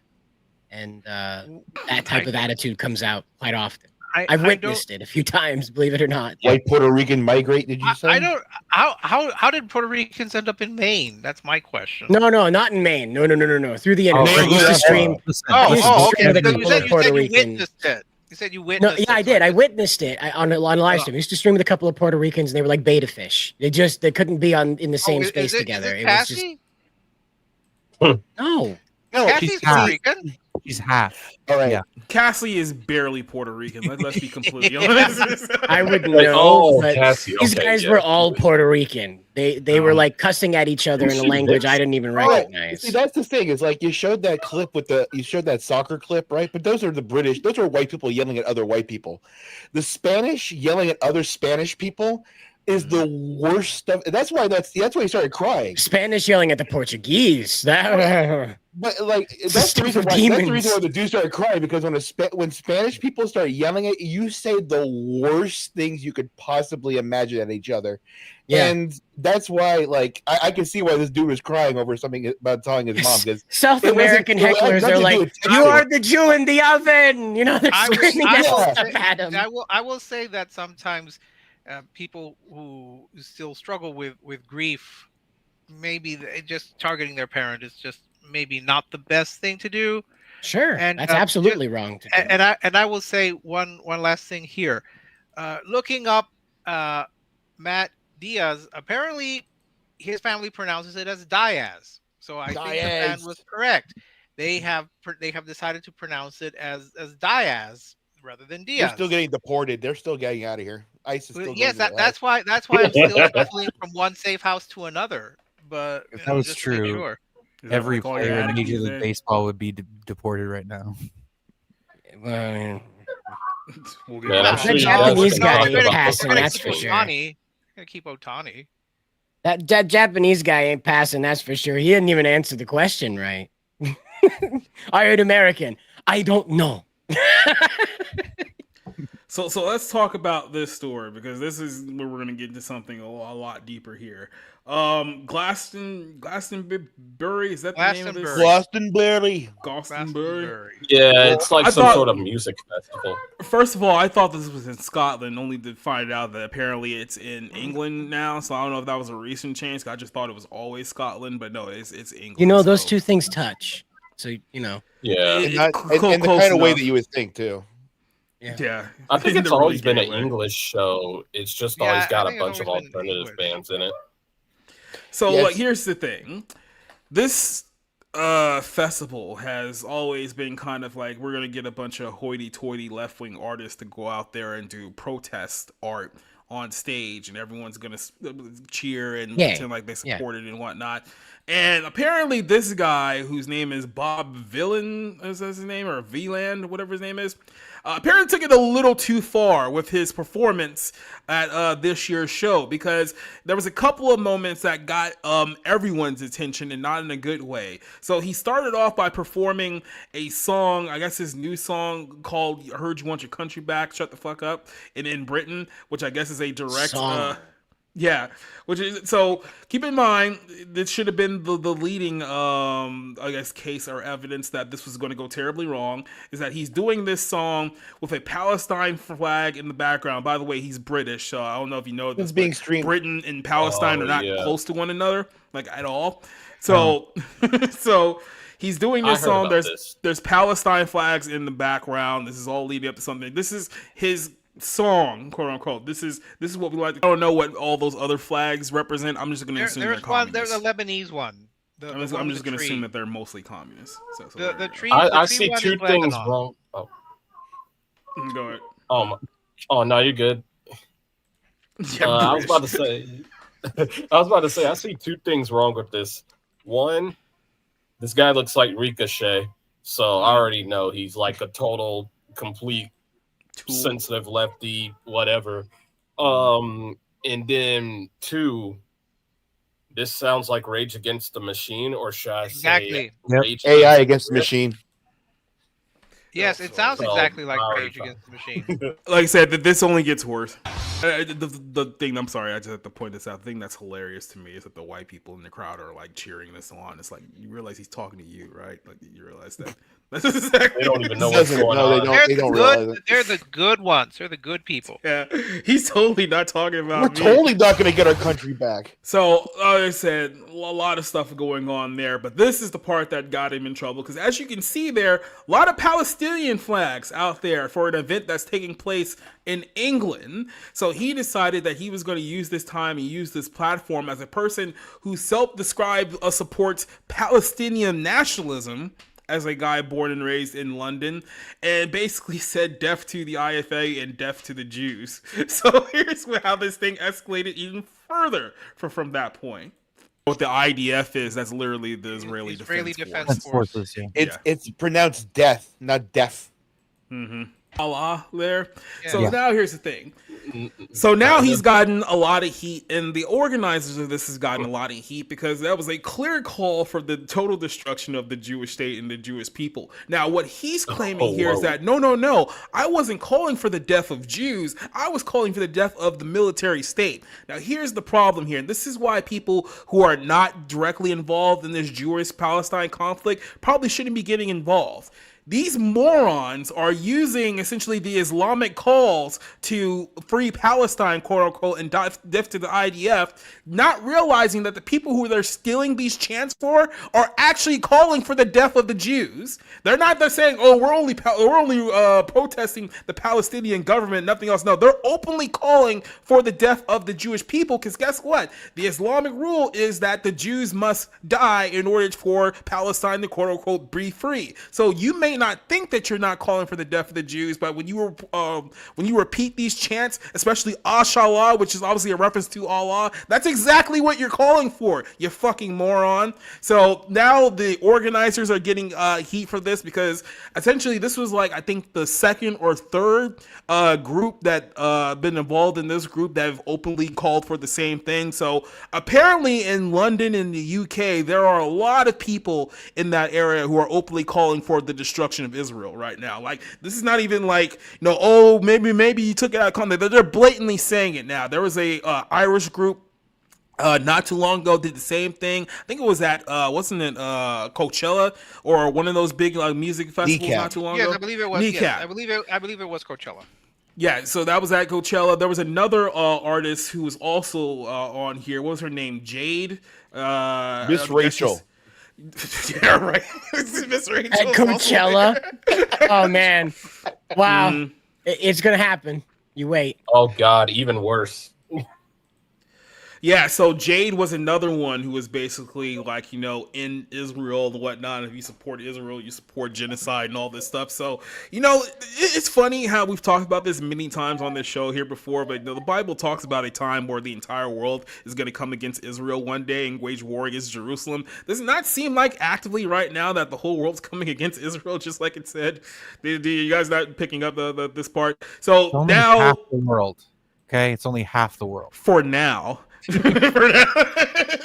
The other half hasn't officially joined in yet. Yeah. But no, so these guys, what's his name? The Bob guy, I think he got dropped by his talent agency. I guess his agency was Jewish, which is absolutely hysterical to me, given the context of that whole situation. And I think the Trump administration may have revoked their visa. His tour, I believe, has been canceled as well. Yeah, he was supposed to come here. He was supposed to come to the United States later on this year, but the Trump administration has revoked his visa, so he has to stay in the UK. Now, there's a second part to this, which I'm going to kind of lead into, because I'm going to save it for a context for the Bible Ins that we're doing in a couple of weeks, but it all kind of plays into this. But Rob, I'll start here with you. What is your take on, again, another person who has no context of Israel and Palestine going all in with the quote-unquote Palestinians and getting themselves into a lot of trouble? It seems to be a trend with a lot of people these days. Yeah, I think that I mean, again, I think that there's a lot of useful idiots out there. So those people at the festival, it's like it's possible that they don't really know, what's kind of being communicated there. But and you have people, and look, this guy might not even be like a quote-unquote true believer. He's just doing the popular thing. The popular thing is supporting the quote-unquote oppressed people of Palestine or Gaza or whatever it might be. It's like, look, I've talked a few times in the last few months about this situation, about what's going on in Israel and Gaza. And look, for the most part, I'm just like, I just don't want to, I really don't want to get into it. It's such a convoluted, complicated history, but it's like, at the end of the day, you have these people that want to feel important. They're narcissistic. They want to be in the spotlight. And it's like, okay, but see, they understood this in the 60s better. When you stand up for something, you have to actually stand up for it, not and understand what the consequences are. And, you have certain things that are affected by the words that come out of your mouth. And the Trump administration is a lot different than the Biden administration. The Biden administration was still relatively friendly towards Israel, but I don't think that I certainly think the Trump administration has been a lot friendlier, to the point where even like, Netanyahu and Trump are a lot more buddy than Biden ever was. You know what I mean? With the leadership over there. So, I think it's a new day in terms of, whatever old agreements, old contracts are not being, are it's not the same basically. And so, I think we've seen this with immigration in general, but this kind of thing's probably not going to be tolerated. And, you know, with what was being shouted, with what was being said here, I'm not entirely surprised. It's like, it's a pretty bad look. It's like, even on the artistic expression, even trying to rally and say these people are being oppressed, you basically just said, you know, okay, if not all Jews, at least the Jews in Israel. You know what I mean? Mm-hmm. It's like, it's ethnic cleansing is never a good look. Okay, I don't care who's promoting it. It's just never gonna be. These are the people, by the way, claiming that they're against genocide while they also want to wipe out the ethnic people of Israel at the same time. And then these are the same people calling you Hitler, calling you a Nazi. When I lost faith, you know what it was? I followed this YouTube channel where he's the guy who does man on the street interviews in Israel, in Jerusalem. And he talks to everybody. He talks to Arabs. He talks to, you know, Jews. He talks to people who, you know, have mixed families or mixed background, whatever.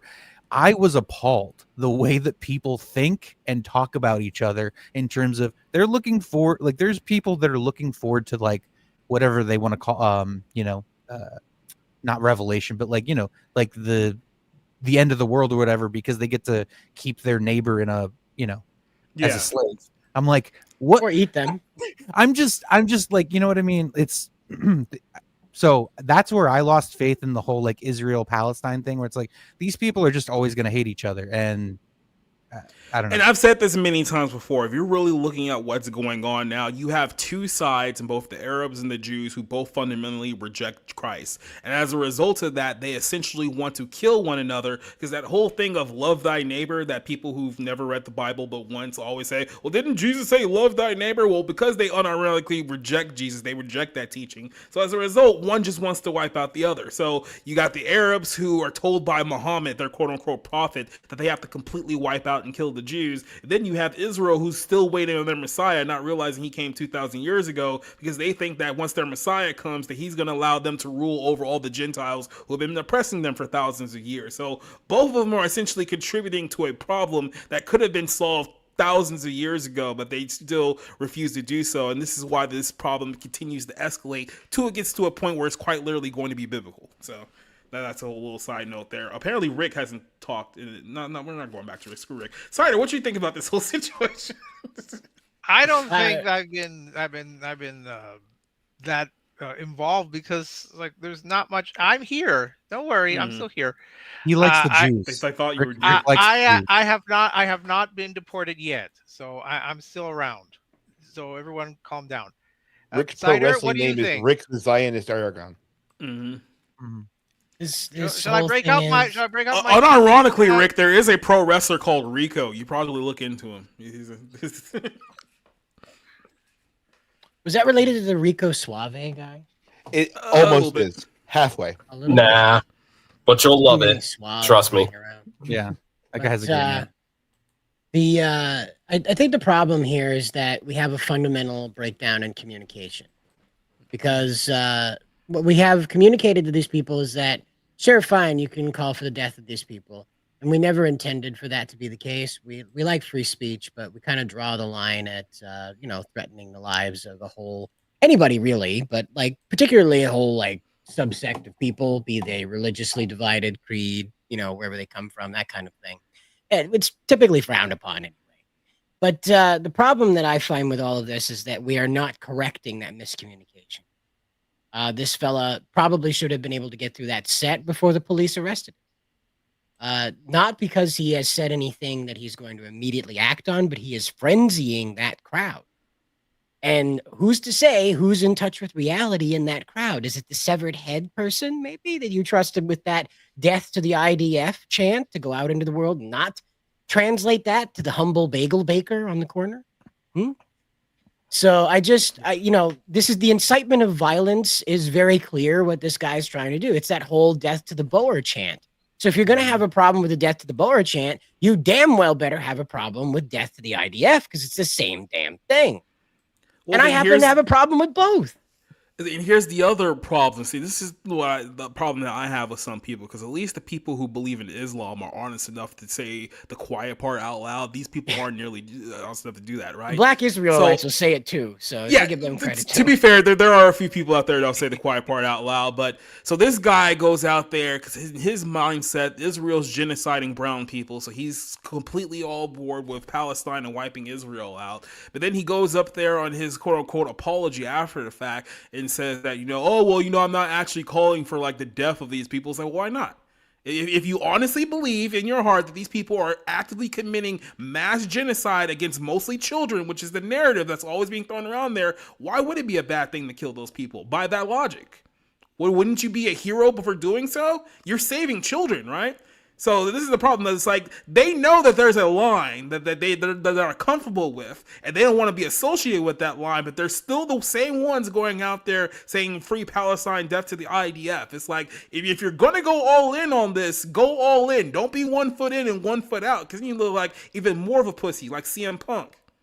I would say that a lot of the people, not necessarily Bob Villain, and the name seems to fit, but I think the people at the festival have accepted this mindset, this belief that the Arab Palestinians are these sweet, innocent people who are just happily frolicking in the meadows when these evil Jewish Palestinians stormed in and started slaughtering all their billions of babies and bombing hospitals just for the fun of it. And so they're always on the side of good. What's that expression? They're on the right side of history. They're always on the right side of history. They can't be bothered to actually learn anything, because they'll accept anything that the BBC tells them, apparently, because the BBC always says, according to the Hamas, to the Gaza Health Ministry, there is no such thing as the Gaza Health Ministry. There's not this big bureaucratic building in Ramallah or Gaza City that has health ministry with a minister and various bureaucrats trying to discover just how many Palestinians were born like 2 weeks ago. It's a propaganda machine, and they just repeat it and they just accept it. They don't want to acknowledge anything. And these same people at Glastonbury, they would not mind if they repeated what they did at the Nova Festival, where they were just paragliding into and slaughtering unarmed people, raping them, killing them en masse. They'd be fine if they did that. If Hamas did the same thing at Glastonbury that they did at Nova, I would just ask them that. Or do they believe that, oh no, Nova, they were basically asking to be raped. They were basically asking to be beheaded. Was it Kafir Bibas was asking to be strangled as a toddler? That was his great dream. It's like saying that, yeah, okay, we know these Palestinians went and slaughtered almost 100 of your people, but I mean, the stuff that you guys have been doing is a step too far. It's like, it's really, I mean, this is the whole concept of war. This is why I say that there has to be something spiritual going on here. And I mean, like, really, truly spiritual happening here, because all of these people who are super emotional about this have no real world, essentially, connection to anything that's going on here. If you're actually from Palestine, from the Gaza, or you're actually from Israel, and you're emotional about this, and you're like, I get it. Like, I get it. Even if I completely disagree with your stance, I understand why you are. These people from, like, New Jersey and London and Canada and all these other places that have no connection to, you're just following a trend, and you're too stupid to realize, one, who started this trend and where this trend is going. And this is kind of the bigger picture of this whole thing, is that the world is very slowly just being led to a point where it's going to get to a point of no return. And like I said, next thing you know, you're standing on a battlefield in Jerusalem with a guy who, people have been warning you about for 2,500 years, and you're wondering how you got there. And it's like, well, this is kind of how it starts. So I don't know. Just, to me, it's just absolutely hysterical with a lot of this stuff. But go ahead. All right, I'll be the one that says it. Okay. So I guess we can complain about what happened to Israel. Israel has enough problems. So the one that actually got to me was, you're not getting your country back. Get used to it and fuck off. Mm-hmm. And I'd like to point out that a lot of this anger and a lot of this pro-Palestinian and a lot of this is a lot of stuff that's going around across Europe, and it's mostly in these white countries, and it's mostly in these countries that are predominantly, at least in history-wise, Christian countries. England is a Christian country. Spain is a Christian country. It was built by Christians. Nominally, I mean, culturally. No. It was built by Christians. Has its own church that based itself off of what the Christian church was doing, along with having its own versions of the Bible that we still use. They fought the Crusades, Rick. Seriously, they literally fought the Crusades. No. We're talking about the past, but I'm talking about the present. No, that's what I'm talking about. That's secular. He's talking about the founding, not right now. Right. What I'm saying is that England has been founded on Christian values. Spain was founded on Christian value. All of these countries that are based across Europe, France, Germany, all of these high-based Christian countries that were created, the only reason why you've heard of these countries, one, is because of England, and two, because of Christianity. And they are being, I'm going to say, invaded by people like this and by let's just say, I'm going to say Muslims that are sowing this kind of discontent and kind of hatred against Christianity and against, I'm going to say also, white people. And so when you're telling a whole group of white people that you're never going to get your country back, like they're ravenous dogs that you can throw a bone to, and you know that they're going to fucking scrape at it just so they can have a housing project that can belong to them, so that they can walk down the street without being stabbed or being haggled at or being treated like second-class citizens in their own country, where entire sections of their whole areas, entire sections of their towns are being controlled by an entire law base that isn't connected to anything that's either common law or Christian law. And the fact that we completely ignored all of that for the past 20, 30 years and worried about what was going on here with our own racism, we didn't realize what was going on there. That whole mentality now is now coming to the United States, where we now have where we now have mega city in Texas, and we have entire sections of Michigan covered with it. And now we're going to get a New York City mayor that's going to be running the country this way, or at least parts of it. And so we got to realize that we got to stand with these Christian countries and these, again, I'm going to say, white countries in order for, actual revolution to happen. And I didn't say like, go out there and burn things down like they're going to fucking do, like they actively tell you to go do, like they praise and want you to go do so that they can film it and show the media and everything how corrupt and horrible everybody is, like they are. No, I'm saying a revolution of you're standing up for yourself now. And I hope white people realize that they need to start standing up for themselves, especially in these countries. So, Eddie, I'm glad you brought this up here, because this is something I was going to mention too. And you're on to something, but there's a slight deviation here. And this is what I'm going to explain here. Because when the first video I played, his whole song is that, oh, you want your country back, you're not getting it back, right? Now, keep in mind, I don't know if this guy's actually Muslim or not, so I'm going to give him the benefit of the doubt here. But if he's not, he's a bigger idiot. And here's why. He thinks that essentially black people or brown people are taking the country back from white people. That's probably his way of thinking of things. But as you guys know, in the UK and a lot of places in the UK, the number one new birth name for children is Mohammed, which means that basically Islam is taking over a lot of these places at the moment. And it's happening not just in the UK, but all over Europe. Now, what you were saying there is that a lot of these were Christian nations. I don't know if they were specifically Christian nations. I think the true origin of a lot of them is that they were Calvinists, and a lot of them, let's be honest here, Roman Catholic. When you start looking at where this is happening here, which is the UK, Spain, Italy, France, we've talked about many times before. There's a lot of other nations in that Rolodex here. What do they all have in common? These are all nations that represented the old Roman Empire, and essentially they're all being taken away kind of in mass at the moment over the last 10, 15 years by essentially Islamists from, like I said, Syria, Iran, all these other places have all flooded into these places, making them completely unrecognizable.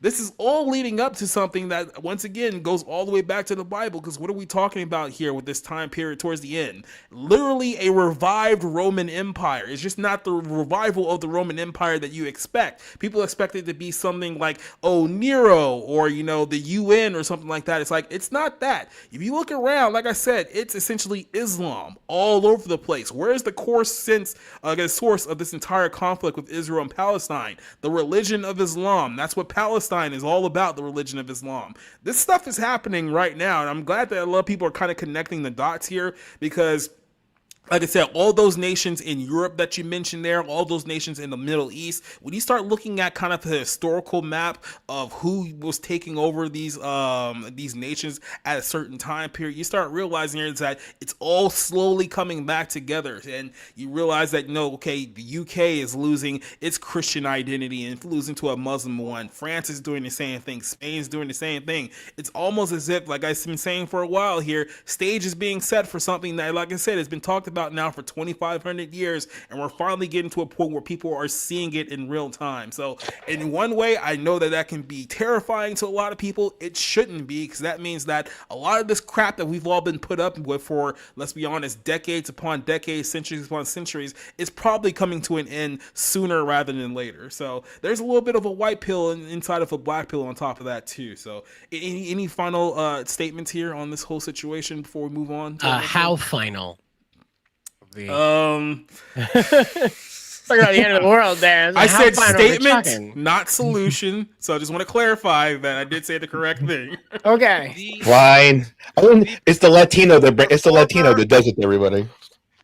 The performer, this Bob Villain, I've said this before. He's perfectly within his rights to speak whatever he wishes at a concert or off stage, but he should also accept the repercussions, and that means that if he gets dropped by his label, if he gets his tour canceled, because surprisingly enough, not everyone will agree with him or see that that people will rally to him, he should accept that. So he should take that courageous stand and say, you know what, fine, if they want to cancel my tour, drop me from my agency, I will die knowing that I have done my bit to free Palestine from these evil Zionists and all that nonsense. Zionists. The thing I think we kind of forget also is that this is England. They don't have the kind of free speech. Hey, he can say whatever he wants. They don't have that there. And so the fact that he can yell all of this death to the Jews and death to this, and you're not getting your country.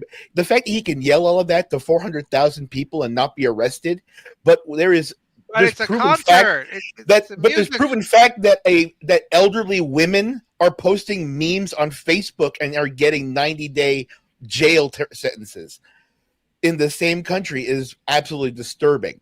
Yeah. Like, that's terrible.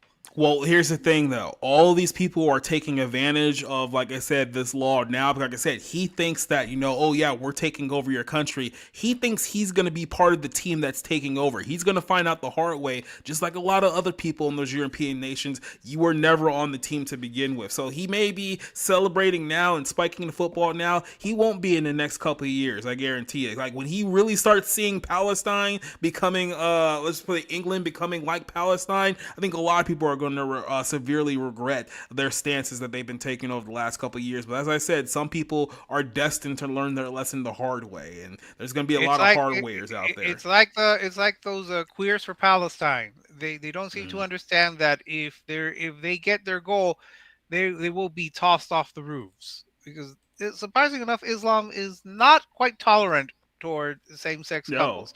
They're not going to. There's never been a same-sex wedding ceremony in a mosque, unlike some of the other buildings that have been used for that. Just saying, when you hear about people being beheaded, it's not a guillotine, it's a knife. You've seen it. Scimitar.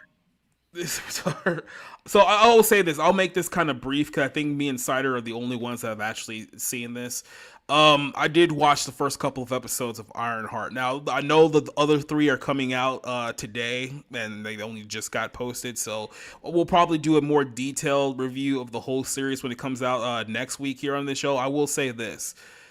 This whole show highlights the biggest problem with a lot of these Disney Plus shows is that it is progressive narcissism through and through. And here's what I mean by this is that you have this girl whose only motivation is to just be better than everyone else. Not in the fact that, not in the Pokemon way of I want to be the very best, the best there ever was. Like, this is an individual who's basically like, I want to be better than Bill Gates and Tony Stark because the only reason why these people are in their position because they have money. Like, the whole line, like literally 2 minutes into this whole thing, is that Tony Stark is only Tony Stark because he's a billionaire. It's like, what would he be if he didn't have money? It's like, did you miss the first Iron Man movie where he literally built an Iron Man suit in a cave with a bunch of scraps? That was literally a line from the movie. And here's the problem with this character here. Riri Williams, IronHeart, is not a popular character. She's never been a popular character at any point of her existence. This is that time period in Marvel with these SJW writers where they had to trot out. They didn't like the fact that people like, Reed Richards, Tony Stark, Doctor Doom, a bunch of guys like that were always viewed as the smartest people in the Marvel universe. So they just created an endless cycle of black girls to be the new smartest people in the universe. And I find this very, very interesting that Riri is so smart. She went to college at 15 years old because she's such an intelligence savant. She's such a prodigy. She can literally make like whole Iron Man suits out of scrap. She can make new forms of energy. The only thing that she can't do with all of her smarts is figure out a way to make money without stealing things. That's the only thing that she can't do with her giant giga brain. And that's the whole reason why this show and the premise for this character just completely falls apart, is that you're telling everyone that she's the smartest person in the whole Marvel universe, yet the whole concept of this entire thing is incredibly stupid. It's like she's trying to essentially raise money to build up her suit because she's like, she has all these great ideas. The only problem is she just can't make any money to make off of any of these ideas. So how does a super smart, tech genius go about, getting the money in the legal sense? Apparently she can't figure that out. The only way she has to do it is join some criminal organization that steals from rich people because rich people bad, because communism good. They're still throwing that out there. Then there's some urban Robin Hoods.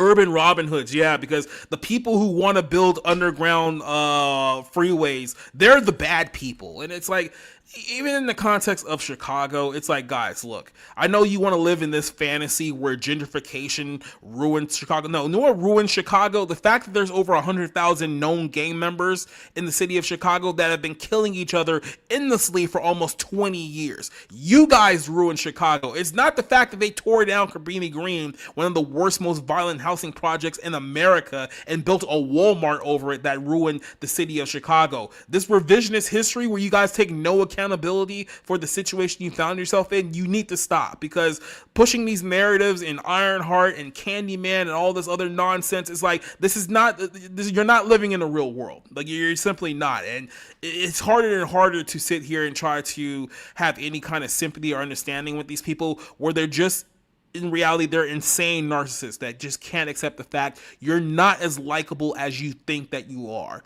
Period. You're not the hero and protagonist of this story. The harder it is for you to accept that, the longer we're going to get pieces of turd like this. So, Cider, I know you're the only person who's actually watched this. Like I said, we'll go into a deeper discussion about this. Yes, next I watched week, some of you guys have seen That's it. exactly what happened. Is that kind of your thoughts on this whole? Have you seen the newer ones that came out today, or just the first three? Just the first three, because fuck it.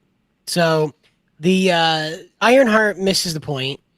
Riri Williams routinely says that she's not gonna roast Tony Stark off rip, and so this is Zoomer talk to say that she will not make fun of Tony Stark despite him deserving it, apparently. And so she regards Tony Stark, as Jacob said, as someone to be conquered, despite him being the figure that saved the entire universe, not the multiverse, the entire universe. And somehow she's going to top that with a single suit. Now, the situation that she's up against is, of course, the whole, like, I'm making myself from the ground up. The problem is that she's continually stealing from every person that gets within arm's reach of her. Mm-hmm. And so at the end of it, she ends up paired up with an arms dealer who's the most cucked, weak, absolutely ineffectual person you could imagine becoming a black market arms dealer. Yeah. And he falls immediately in love with her, despite her never showing an ounce of happiness at all. Like, it's so forced when this actress is pretending to be happy in like the 2 minutes that they're dancing around in the street. And then it just immediately back to angry lady, angry lady, angry lady. And somehow Alden Einbrecht, or whatever the hell the actor from Solo is there, that guy just falls in love with that. He's like, I want that. That's what I want, a slice of that angry lady, who does not show him an ounce of compassion, by the way. So, yeah. That sounds amazing. And I mean, in a terrible, awful way. So if you want to get like drunk and just appreciate the fact that someone wasted their life making this, oh, it's great. It's hilarious that someone actually got paid to make this. But like, don't do it sober. Don't do that sober. It'll hurt your heart. So Your are we? heart. I'm just curious, since we did Echo Mania, this is this Ironheart towers over Echo in terms of just awfulness, or yes. This character is far more insufferable than Echo in every metric. I'm only 2 episodes in. Echo didn't talk. And Riri can't stop talking. So her whole thing, Rick, is that she's too smart for everybody, and the show keeps proving that. As in usual Disney Plus fashion, when a character shows up who is arrogant and full of themselves, they have certainly earned it, and you, the audience, will be reminded continually that you're wrong for judging their arrogance as misplaced. And so Riri goes into a restaurant at one point, Rick, okay? And she's like with one of her like gang member guys, and like they aren't like gang members in that moment. She's just someone returning to her community while being in college. This guy, who is not related to her in any way, shape, or form, has no less than 10 news article clippings that are framed up on the wall of his restaurant that are about Riri being a genius. And yes, the camera has to travel over all of them so that we understand that Riri is a well-documented super genius and beloved by her community because she is a super genius. But she doesn't seem to. I mean, not that I've seen this series, or I don't think I will unless I have to review it. It doesn't seem like she really contributes much to her community. Correct. She's just smart, and they're like, "That's us, Boston Strong," or whatever Chicago's equivalent of that is. I don't quite understand why anyone would really care about this particular individual. She's smart, and she comes from our neighborhood. Dude. Well, I think there are a lot of smart people who come from a lot of neighborhoods, and I don't think they're fed to this degree. She steals an Iron Man suit. She's so smart. I'm curious though.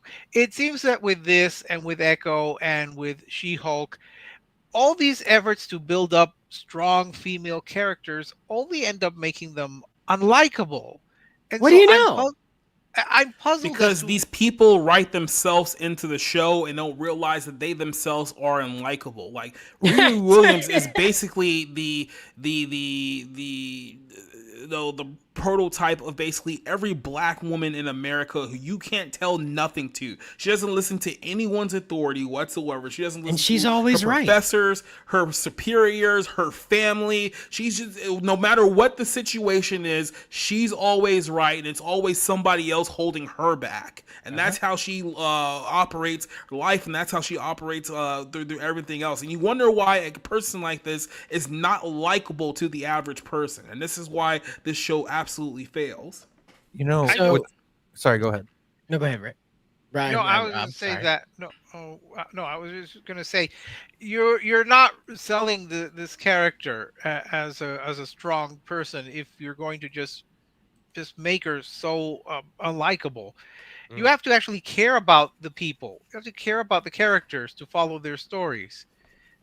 You think at a certain point this chick is so smart. Why couldn't she just come up with some kind of like AI algorithm that can help her, like, I don't know, win money on the stock market faster than everyone else, right? Well, she does do the AI thing, because apparently in this world you can stick some iPod earbuds on the side of your head and make an AI while you take a nap. That just on your laptop, you could just do that. That's an actual scene. She straps some stuff to her forehead, just a couple of nodes to either temple, takes a nap.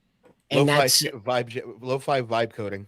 And the computer has like a loading bar about building the AI, scanning her consciousness. You just do that. You just do that in your living room, and that's just how that works now. So anyway, she takes. She takes a nap, Rick. She takes a nap and she wakes up to find out that the AI is her dead friend.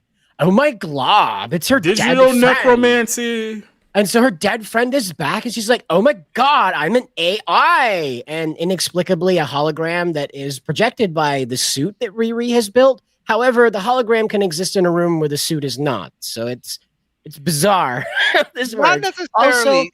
Not necessarily. Also, the AI has anxiety. So anytime that a gun is pointed at it, it shuts down and strands Riri in a suit that she can't move. Isn't that a robot from? Was that even the AI is on SSRIs? It really is. That So- that Douglas Adams book whose name I can't remember. Hitchhiker Guide to the Galaxy. Yes, Yeah. isn't there a Yeah. depressed robot or? Well, is no, that what- she's not depressed. She's anxious. obnoxious, loud She's teenage quirky. girl. No, I'm She's talking about the AI creation. She's That's she what has that. Yes, that's the AI creation. She Yeah. is an obnoxious teenage gay girl. eye. AI. Yes, the AI is an AI? obnoxious teenage girl that wants to dance around and clap her hands and makes the AI makes the You didn't make her robot suit sound do like that. you didn't make her Go- sound go like ahead, Valley Rob. Girl. No, I just want to point out something. Like this whole like you could actually do a smart, twist here. Like you could do the whole unapologetic proud black woman thing. Nobody can tell her anything, and then she absolutely gets the shit kicked out of her and realizes like, oh, like I have to humble myself because I don't know everything. Like I may have like skills, I may have talent, I may have whatever that the show is kind of based on for my character at the start, but like there's so much I don't know. There's so much I can learn from the people in my life, and like that's character growth. And it's very basic, but guess what? That's what people connect to. Even if you have an obnoxious protagonist, people like the whole like, oh, like the humbling, because that's part of that character arc. I got one for you, Rob. Okay. So how this usually goes is that the character gets answered, right? They go, she steals a suit. She has to leave MIT because she sold answers. She sold her technology. This is how smart Riri is. Her technology that she can just part out to her friends for money, they can get them passed out of MIT. So just her inventions on site will get other people passed out of MIT, but she can't figure out how to monetize that. But I'll make it worse, okay? So she has to go home. And you think like the mom's going to be like, why are you blah, blah, blah getting kicked out of MIT? No, she goes through the door into a kitchen full of, aunties and mommies and best friends. They're all sitting around a table.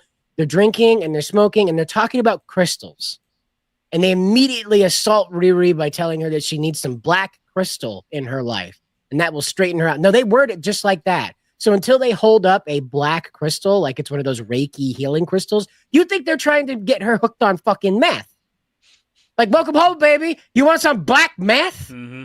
Like, that's what that sounds like. The whole scene until she holds up the crystal. You're like, oh, it's Reiki Yeah, shit. because like literally the second she walks in, the one of the aunties starts burning sage and talking about crystals. So it's like a bunch of new age African pagan nonsense that they're just shoehorning in. Like literally, this is like the first 20 minutes of the first. It's the first 20 minutes of the first episode. Yeah, it's just like here's some shit, here's some other shit. Eric Andre's dead. Bye.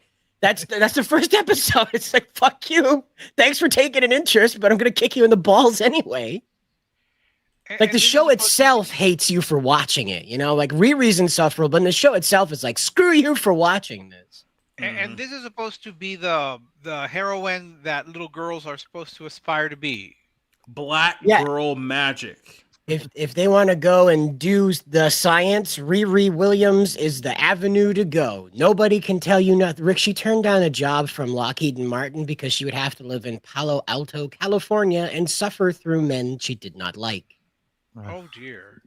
Palo Alto's a disgusting place. Yeah, this is the AI makers thing. This is what you do. You just strap some shit to your forehead and you got an AI after a nap. If only Elon knew this, huh? If only Elon knew. Again, Wait, is that an E meter? Real quick. Yeah, sorry guys. Yeah, gotta go, everybody. It was fun to be on with you guys again. Definitely gonna catch you on the next one. Yeah, well, like I said, we'll announce you the next time and you just drop by. We'll definitely add some topics onto here. By the way, keep in mind next week I got something pretty big planned for you, so I'll hit you up later on in DM. All right, cool. All right. Cool. See you, man. All right, take care. Thanks, Peace. Cider, need I remind you again of what I always say? Something will happen if the plot requires it to. And so the plot required her to create What this plot? the gay eye, or whatever you called it. The only plot of this show is that she needs money and she's too dumb to figure out how to make money, but she's super smart at everything else. In fairness, didn't she have the same problem in Wakanda Forever, where Uh-huh. she was selling tests, but This takes place after that. She forgot how to make money. Mm-hmm. They took their suit back and the knowledge of how to be a successful adult. Whoops! Here's a car. She's super smart, but she's still a black woman in America, guys. I think we give too much credit to a girl. I think we give too much credit to a girl called Riri. So you were gonna show a scene there, Jacob? What you got? Oh no, that was it. That was just. Oh, you just wanted to show the brain scanner. Yeah. The meter. Will clap it if we try to show anything from the show right now. Oh yeah. They'll be very angry about that. But I fixed Riri Williams. I turned her into a cute girl in a skirt. So here you go. Somebody else did that, and then people got really upset. There you go. I should turn it down so that way you don't die. So you go. Step into the blaze.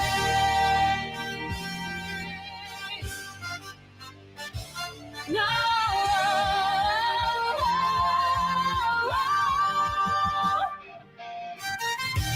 Her hair is way too straight for a black girl. Yeah.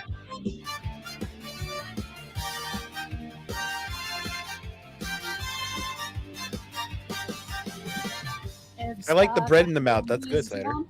Yeah, right? Still resolve ignites beneath my skin. Well, I've seen enough. There you go. There's that. Was that Pepper Potts? Yeah, exactly. That's the joke. But so the point of that is that Riri would be in like an academy competing against other geniuses to inherit the mantle of Iron Man, and I figured that would make a lot more sense than just making her a bitch. I do like the idea of it being like I do like the idea of it being like half slice of life, half Iron Man. Yeah, I just figured it'd be like way more interesting than bitch. Now, am I going to have to watch this so I could follow the plot of First Steps? No. See, this is the neat thing is I wanted to be able to cross off Iron Man Armor Wars, that one with Rhodey was supposed to be in. So I was like, wouldn't that be neat if they had like amateur Armor Wars here? So this is completely self-contained. If Riri just happens to inherit the Iron Man mantle and doesn't ever appear in the MCU again, it would have no effect on it whatsoever. I suppose that's good. Again, I always ask this, and you guys make fun of me for it. But who is the target audience? Black girls. Yes, that is why I made this. I took a look at what's Megan Thee Stallion, the anime obsessed a rapper girl person, likes to post, and I was like, oh, so just like cute girl in skirt in school predicament, and we'll just slap Iron Man to the top of it, Yep. Can we change her name? Who? Riri's. That's a terrible name. It really is. It's very difficult. Like Rihanna or something like infinitely worse. I don't know. Naomi. Can it be Naomi? That'd be a nice name. What Sakura. about Michelle? Just cut to the chase. Remember Michelle? Sakura. Remember when that was a normal name? Yeah. Too many people are mixing that one up with Michael these days. You get like a white girl. There's too many Tanishas and Tamikas around there. Do you remember Katie? Remember Katie? Yeah. Yeah. I dated a black Katie. Since there's Pepper Potts, can we name her Salt? Oh. There you go. Salt and pepper pots. There you go. Are we gonna get Salt and Pepper back? Oh, that sounds like fun. Yeah, they'll be back for Iron Man. There you go. See? Perfect. Cringe rendition. Tupac will be featuring on the album. There's been way too much cringe in the 2 hours we've been here on this show. You're We're gonna welcome. end with some more cringe because here comes the. Are you gonna rest play of some the tattoo? Yeah, so here's the rest of the 2002 VMAs. Oh, the thing you said. Don't Yeah. worry, we're almost done with this one, They're but we do not have to gonna start get off us. with something pretty cringeworthy here. So, for those of you who didn't join us here last week, here's basically what happened. Diddy sexually assaulted Justin Jimmy Bieber. Fallon Just last week, while we were live. live on the show. Right. It was amazing, bruh. Everyone saw it. It's on video. It's evidence, technically. Eminem talked about his mom and then got in a fight with Moby. Pink was drunk. And then these two bands called the Hives and the Vibes started screaming into the mic. And I think they were trying to make music, but I can't confirm whether it was or not. So Tried really hard. Here you go, guys. While Cider fixes his camera that froze. Wait, No, that's Oh, this is a great song, by the way. When are we getting Bob Dylan to appear? Had two big Bob releases Dylan. this year. One was an album, the other was a baby. Here's Brandy. Randy had a baby? Sure. I just saw a clip of Moesha the other day. But tonight he's going to shine in a whole I new always way. felt like they pushed her Amazing hard, things have but a she way of didn't happening really. at the Video They Music pushed her Awards. boobs together This is hard, one of that's those for sure. moments. Wow. Going solo for the first time They tried to anywhere make in the her world. thing, Give it up. and it Yeah. didn't actually work out. Ooh, JT. It would have been great if she enunciated. We probably could have had a chance at understanding that, but you Yes, a know. lot of people of that persuasion could follow that advice. Cider. Oh shit! I didn't mean that. Guys, remember when Justin Timberlake tried to be Michael Jackson for? You remember when Justin Timberlake lived in a giant boombox? Now, like, where is? I Justin want to live Timberlake- inside that. Where is that? Justin Timberlake, he's going to win the Artist of the Millennium Award, just like Michael did earlier. Dude, Michael's in the back right now with a bat waiting for Justin. Oh, to with get that out. Yeah, award. he's not dead in this. That's right. He has that made up word that he got earlier. He's like, hey, wait a minute. I remember that shit. I should be That's what I By the do. way, by the way, Justin Timberlake was This looks on the like House if- Club. This looks like if Corey Feldman tried to do Michael Jackson, but he was like 30 Exactly. years younger. Exactly. Yeah, right. That's exactly what it looks like. It's like a Hot Topic fedora, even. I do like it though. Oh look, he's even got the chain. Not that long, right? Does he have, come on. I'm like, does he have Jordans on? No, they look like the Vans skater Yeah, I would shoes. say they look more like the band. Whatever that. Yeah, it was the van that had the Rhino logo, right? I like how they got all of CJ from GTA 5's haircuts in the background. Oh, I just noticed that. You're right. Wow, he really is trying to channel Michael Jackson here. Yes. You could tell at this point he clearly had no idea what he was doing. 'Cause like, what the hell is even that outfit? I know that Brittany already left him for Kevin Federline. Oh yeah, I forgot that they were. So supposed to be a thing. he doesn't have a dance partner anymore. Like they used to balance dances off each other. I can't get out of my head. There's just a bunch of GTA characters dancing behind me. This is just Oh, NPC shit. dance We moves. go again. Please don't shoot us. Please don't shoot us. Please don't shoot us. Gmod right now. GTA RP. Well, he's trying to do some movies as well. Remember how he was supposed to be so super dramatic in social Oh, network? that time You we didn't like Friends with Benefits, Rick? With Mila Kunis? I get that one confused with Friends with Benefit. No strings attached. Yeah, the other one. They all did the same. They do. I agree. I do ask myself, like in the course of 23 years, this is basically almost 23 years old now. How did he go from this to like doing music videos of him being like possessed and attacked by demons? Like where did the turn happen? Like How did that happen, Jacob? Yes, how? Jessica Biel got him there. Yeah. Well, they did keep him inside of a giant boombox for 20 years. It's true. I still want to live inside that. It's badass. A GVC would definitely fit. Yeah, I'm 5'7". Yeah, I definitely. I'm your pusher. I don't know about you guys, but I'm really annoyed by like rappers who like lip sync. It's like, what's the point? It's like, Do you remember when the fashion was "This is clean"? Do you remember that when male fashion was "This is clean"? Remember that? It doesn't. Nobody had any conscious decision in what they wore to this. Not a soul. I'm struggling with the fact that Eminem made fun of Chris Kirkpatrick, but couldn't bother making fun of Justin Timberlake. I'm sure he did at some point. Well, not in the rap songs, to my knowledge. Oh, okay. Well, they like each other. Maybe they are each other. Have you ever seen them in the same place at the same time? That's true, see? It's like Dr. Jekyll and Mr. Hyde. It's Marshall Mathers, Justin Timberlake, tonight on Moments from Disaster.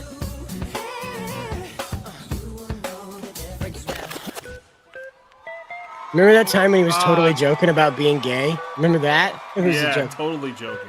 And then NSYNC comes out, right? That's what happens? Oh, Michael Jackson really should funny. sue for copyright infringement. It would have been cool if something was in there and it wasn't like his escape route to get away from the police. I'd like to point out, apparently Kanye is not the first one to use a ringtone for his main beat. Yeah, It feels like I'm getting served right now. Am I getting served? What? Why did he go back in the boombox? Because he has to. Because that's where he lives. He has to recharge. Oh, right. He's like a genie. He can't be outside of his bottle very long. Speaking of Jimmy's bottles. You know, the hits. Oh, dude, don't even try it. I'm going to fucking bull that song off later. Look at that. A man wearing a Russian flag. I was pushing buttons. Did someone actually shout Das Vidania? Yes. It was Putin. I called the Russians for help, but Putin's at the 2002 VMA. Well, Donald Trump is at the VMAs, and since That's where they met, right? Yeah, right. They met in the boombox. Absolutely. Meanwhile, it all started with that fateful night in New York City in 2002. Meanwhile, do you remember that? Meanwhile, in DC, Cheney's still giving it to Bush. Cleanup is a bitch. What is if any guys are thinking about coming to space, don't. This is the Russian cosmonaut. They just recently did a joint mission in space, and it's a big deal. I thought this was like, isn't that song from what is it? Here's my buddies. Cracker? NSYNC. Like some jokey cosmonaut? Low?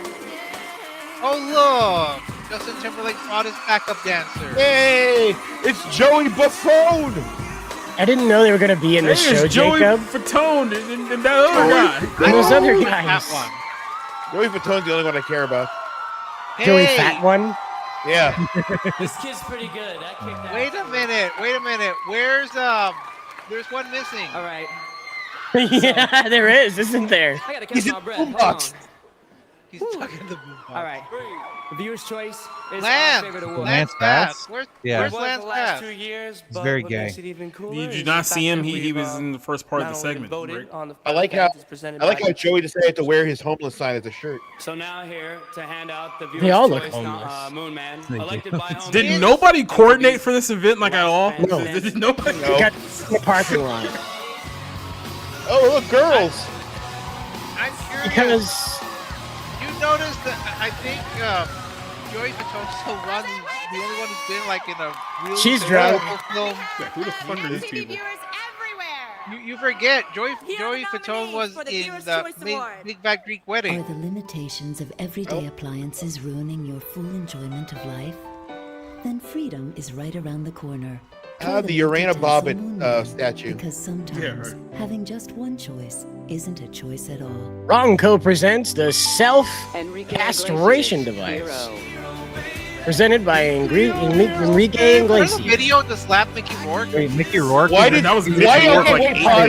days ago. Why is Mickey Rourke about to do something terrible? Why is Mickey Rourke about to do something terrible to that girl? Before I knew who Mickey Rourke was. He's probably going to convert someone into being straight. POD Right. alive. I'm just so alive. This is a good Gosh, thing. this is so popular. Yeah, I hated the rap rock shit. Eminem without me. Oh, look, we found out Oh, I who wonder the who's winner's winning going to this be. one. B2K. Back before that would be a K-pop band. I have never heard this song. Brandy, what about us? Oh, we just had Brandy up here. Do you remember when things were glossy, not flat and depressing? Yes. Brandy's no good without Monica to sing about the boy's mind. Is that Courtney Love? No. Oh. I think that's Connie Chang though. Wow, Michelle Branch. Come on. You don't underestimate the power of Mean Girls. Absolutely. Remember when Michelle Branch was the thing for like a year? Her and Vanessa For like Carlton. the length of this segment. My favorite. One of my favorite I love girlfriend Vanessa songs. Carlton. Did you do the 5,000 miles or whatever that was? No, that's Vanessa Carlson. Yeah. It was a thing with like white women and acoustic guitars for a while. Yeah. Was ready to leave because I didn't think Would I was winning would this. Sarah McLachlan And I fall in think that I'm category, gonna or is she pink. just too old for it? Anyway, I She's wanna too old thank for it. Jeff Ramhan, my manager, because little did we know, 4 years ago, I never thought I would be standing here. Everyone at Maverick, especially NSYNC. Danny Strick. If you know, after this, she did that for song. directing the video. After this, she did that song with Carlos she's Santana. Dear God, how old was she when this took place? How tall is she? Okay, so she 20 maybe? She turns 43 tomorrow, so that means that she 20. was like. Dude, what, I don't feel so 21? bad. Yeah. Is she married? Is she 7 feet tall? Did you see she was like half bent over trying to talk into that My microphone? sense is that every member of NSYNC probably tried to hit on her, except the one that wasn't there. All right, you're just gonna have to The gay one, yeah. and have a little Yep. patience. We'll be right back. I never guessed where he was. In the Still to boombox. come on the 2002 completely MTV forgot Video about the Music commercial Awards. break. Kelly Osbourne, Nelly, the award for Video of Nelly, the Year, fresh from and pissing on a girl's historic head. live performance from Guns N' Roses. Yeah, Justin Timberlake really was trying too hard there. Hey guys, thanks for sticking in there. My stash is almost done. Justin Timberlake's boombox just died. Does anyone have 4,000 D batteries? It's good to know that we. D batteries. It's good to know we're still topical as they are about the fucking jokes. Yeah, right. Take up all yo. Yeah, please don't. Oh, is this Kelly? He's just hanging out having a drink. Whatever that's about the only She's- song I know from her. She's like, your breath smells like paint thinner. Your breath smells like my dad. Nothing to the people? No. Suit yourself. Look, your breath smells like you can breathe into a gas cap. What's in Nelly's drink? I like to point out. What's in Nelly's? What isn't in Nelly's drink is probably the question. I like to point out that Nelly has a prison tattoo of a dove right underneath his eye. Yeah, right. That means he's been claimed. Oh. The White Stripes. Hey, you know Diddy's fell in party love was with right Nelly. after this. Exactly. Yeah, this is video of the year. It has to be. I mean, come on, look at it. It already won one award. Eminem, Without Me. Was that really this good of a song in retrospect? I mean, No. No, Nas, but One Mic. I'm biased. I like the techno song that's based on that more. He was still doing the white rapper thing at the time, so it was Yeah. pretty exotic. Gone. That's really what drove it. I'm gone. Where have you gone? Is this a real song? Gone. Alive. no, Again? Rick is a myth. That's It's Like, I gone, can't Rick. believe they put that on the radio and people were like, oh yeah, this is great. Lincoln Park. In the There we go. There's my vote. Poor Chester. John Podesta Poor John Jr. Podesta's son. I used to have a Poor shirt John that said Podesta's son, yeah. So you weren't joking about that cider, huh? No, I wasn't. I'm not joking. That guy, his mom was a child actress. Yeah. She was one of those child performers. I guarantee you she was at one of those parties where CIA Mike Myers was. Yeah. Yep. Podesta was as deep as they get. Great. I mean, I've heard all the rumors about Podesta himself. Yeah, and that's why Chester offed himself, is because he couldn't stop seeing what Podesta is in the mirror. Now, people think that Nelly and Tim McGraw were the first country Y'all gotta excuse me. rap Been group going through some to anger management collaborate. classes. No, it wasn't the MTV. KLF and Tammy Thank you Wynette. so much. Thank you For to the all record. my fans. Thank you everybody who Just supported me from day and one. the ancient. It's a pretty good song. I And don't the know fact what that to Tammy say. Wynette Thank you. performing in this kind of rap song is well. In about 20 years, I'm going to sell out to be a spokesperson for the Democratic Party. MTV has asked You like coffee? I'm going to give a speech for. I'm going to ask people to vote for Kamala. I feel kind of weird introducing like one of my favorite bands of all time. I just want to say, please, it's been great hosting the VMAs. I hope it's an actually good City. band. This is the best city in the world. Imagine having a career that's been in free fall for 30 years. Like Jimmy Fallon, guys. A career that's been in free fall for 30 years. That part is it's like his 5th year. He's already pale white. I don't think he's been happy for all these years. How could he be? He's been cast perpetually as a 12-year-old man. Right. Is this the really sad Axl Rose performance, or am I thinking of a different thing? It's somewhere in between. It's probably not the most sad, but it's somewhere in between there. Oh, hey, it's the GTA song. Oh, this is when Axl was like, this is when Axl was a wax figure. Rice Raiders jersey, by the way. Is that Buckethead? Yeah, Buckethead replaced Slash.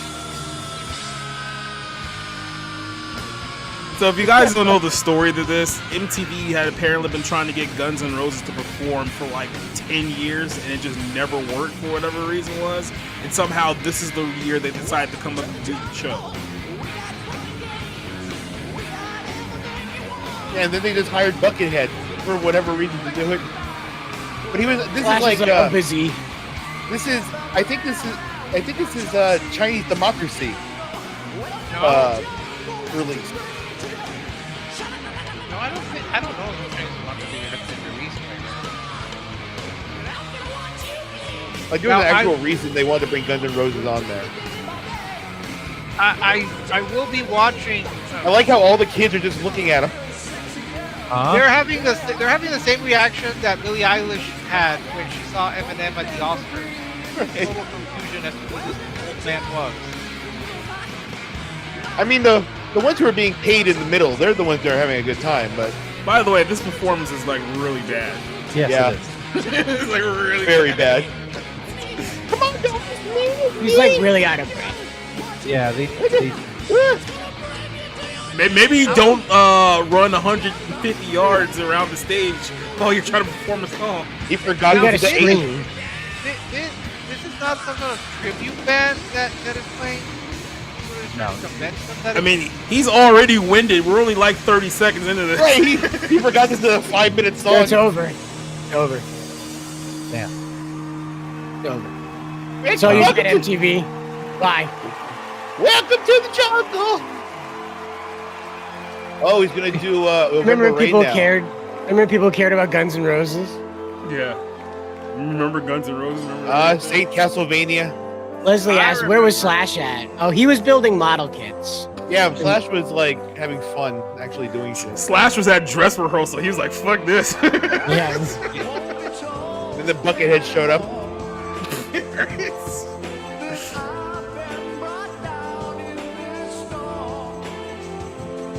This is Chinese Democracy. The fun thing is they tried to do this now. There's like people in the audience that have been born and got their driver's license and can drink now since these people were relevant. Yes. Some of them may have graduated college by now. A generic Reebok jersey. Like, it's not a Raiders jersey. It's just a generic jersey. Well, it has an NFL logo, so that's why I was thinking it's like a NFL. But you're right. It's a Reebok NFL. It's the official NFL 80s. It's like borderline FUBU at this point. He stopped by the local thrift. He stopped by local Goodwill to pick up his You're stuff. right. It doesn't look like it's good quality. You will be mine. Should have one best original song. It's supposed to be Jerry Rice, isn't it? I think so. Yeah. Because 2002 they went to either Rice or Brown. Well, Brown was 81 for his whole career. Because I'm a nerd like that. So people are. I mean, who's excited to see this? Well, right now, every 30-year-old in the audience who is now 60 in our current time. It's a big deal for everybody who is 30 or older in the crowd right now. Very big deal. I'm still thinking that this is a tribute band. Yeah, it's a because Axl Rose. It's because Axl is so caked up, he looks like a wax figure. I thought he looked like Mark Mark.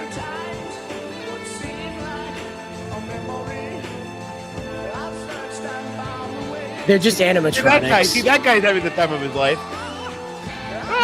The guitarist does look like an auto-animatronic figure. It's scary, but one of the guitarists there was freakish. Alive.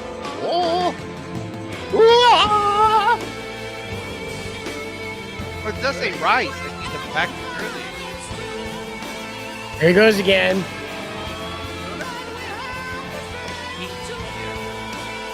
He needs to keep walking to keep the circulation going.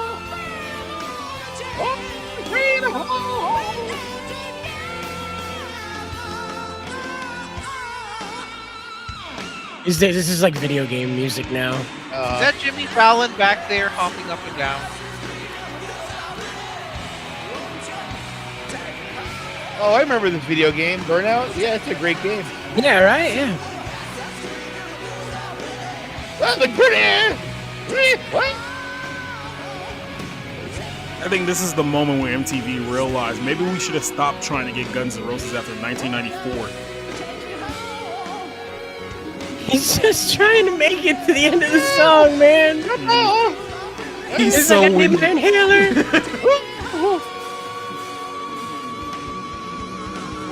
You know they had like liquid oxygen waiting for him in the back, you know?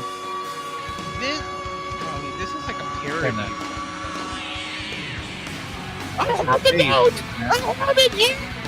I'm really lightheaded, guys. Guys, keep in mind, he was only 40 during this performance. Ooh. He wasn't that old. Yeah, he's like a Mickey Rourke 40. Rhyming. Rock stars age like milk anyway, you know? Yeah. Ozzy Osbourne looks like a warmed over corpse anyway. Yeah, but good for Keith Richards and Mick Jagger so fucking boring at, I don't know, 78. And they might be in their 80s now. It's insane. That's because both of them look like rations of Fruit Loops True. or whatever. I'm not saying they look great, but they're in relatively good shape to be able to still do that, though. Especially compared to their peers. You gotta blame genetics. That's the only thing I can give you, because they all did the same drugs and just as much as the next fella. Right. Is that KFC on his head? I like how I like how Buckethead just doesn't know what the hell's going on because he can't see the confetti. He's just blind. This man just walking around blind. He's just fall off the That's stage all and he he's does. sitting now. That's all he ever did. The drummer starts, he's like, oh, I know this song, and he starts playing it. That's all he knows. If the fact that he's wearing a bucket on his head, the fact he's wearing a bucket on his head and he's just one of the greatest guitarists of the past 20, 30 years. So, come with me on this. So, like, it's a horror movie. It's a Quiet Place horror movie, right? So, like, instead of aliens, every time you make a noise, Buckethead shows up and starts playing a song. You can hear it. You can hear it in the. You can hear it in the background. Don't mention Buckethead's name, otherwise you'll get Axl screaming in the background. Yeah, right. You summon Guns N' Roses by saying it 3 times in a mirror. Axl Rose. Some producer in the back is saying Yep, right Bryce, now, there it is. we waited 10 Jennifer years Jones? for that. Wow, how did she get involved in this? He threw the microphone. That's not a good idea. No. He realized that. What? Someone grabs it and immediately screams the N-word. They're gonna take it. Got the power. Neighbor. So Jimmy that Fallon. was it. That was your trip down the memory lane of 2002. It was a trip. Yeah. So we were still post 9/11. We didn't know all of our favorite celebrities were sexual degenerates yet. A few people are still alive. Other people probably wish they were dead at that point. So, yeah, there you go. Anything stuck out to you about 2002 as a whole? I want to live in that boombox. With Justin? You have No, to I live do, with 'cause- Justin, though. No, I don't. No, I'm kicking him out. You can go live with Brittany. She's got plenty of space. Okay. We'll replace him with Lance. I'm sure you'd prefer Lance. No, I don't need a roommate. I'd like to be like Stag. Tider's bringing sexy back by himself. Yeah, that. Oh man! So for my graphic design class, I made a commercial for the Ford Flex using that song. I'm bringing sexy That is an ugly back. vehicle. I know, and that's why. Yeah. I live in shame of that. It got me a good grade, but I live in shame of turning a loaf of bread on wheels into... Yeah. Anyway, so that's that.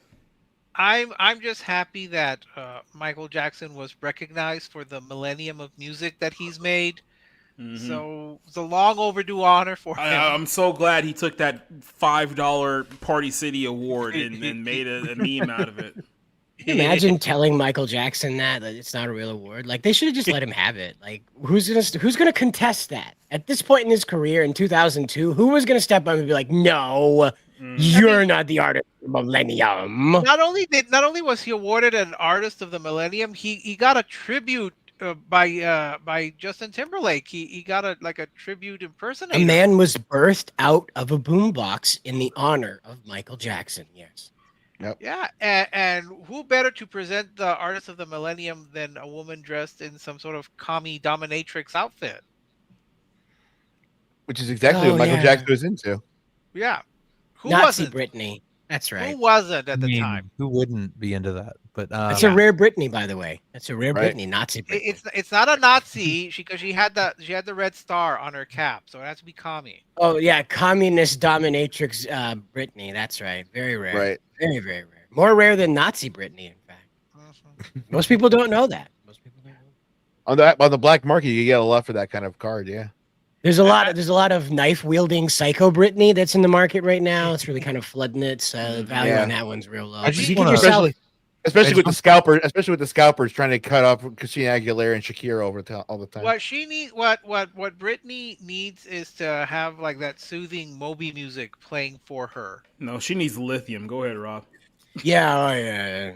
I just think that however you look at the music from 2002, and it's MTV, so like who cares? But there's a lot more like diverse options. There's a good mix of like, you had POD, you had the White Stripes, you had even crappy whatever Dashboard Confessional, who I used to listen to, mixed with the hip hop, the R&B, the rap groups, you had Eminem, you had all these different people doing different stuff. Exactly. And whether you like the music or think it's mediocre or whatever, that's something that I feel like is not true right now. And so it's like you do these you always hear this through the generations. Oh, and things are so much better in my day. It's like, no, I really think we're going to be the first generation to be like, no, you can measure it. It really was better. There's a better quality of music or movies or TV shows, whatever it might be. We might have the technology, streaming, things like that, but we've lost something in the process as well. So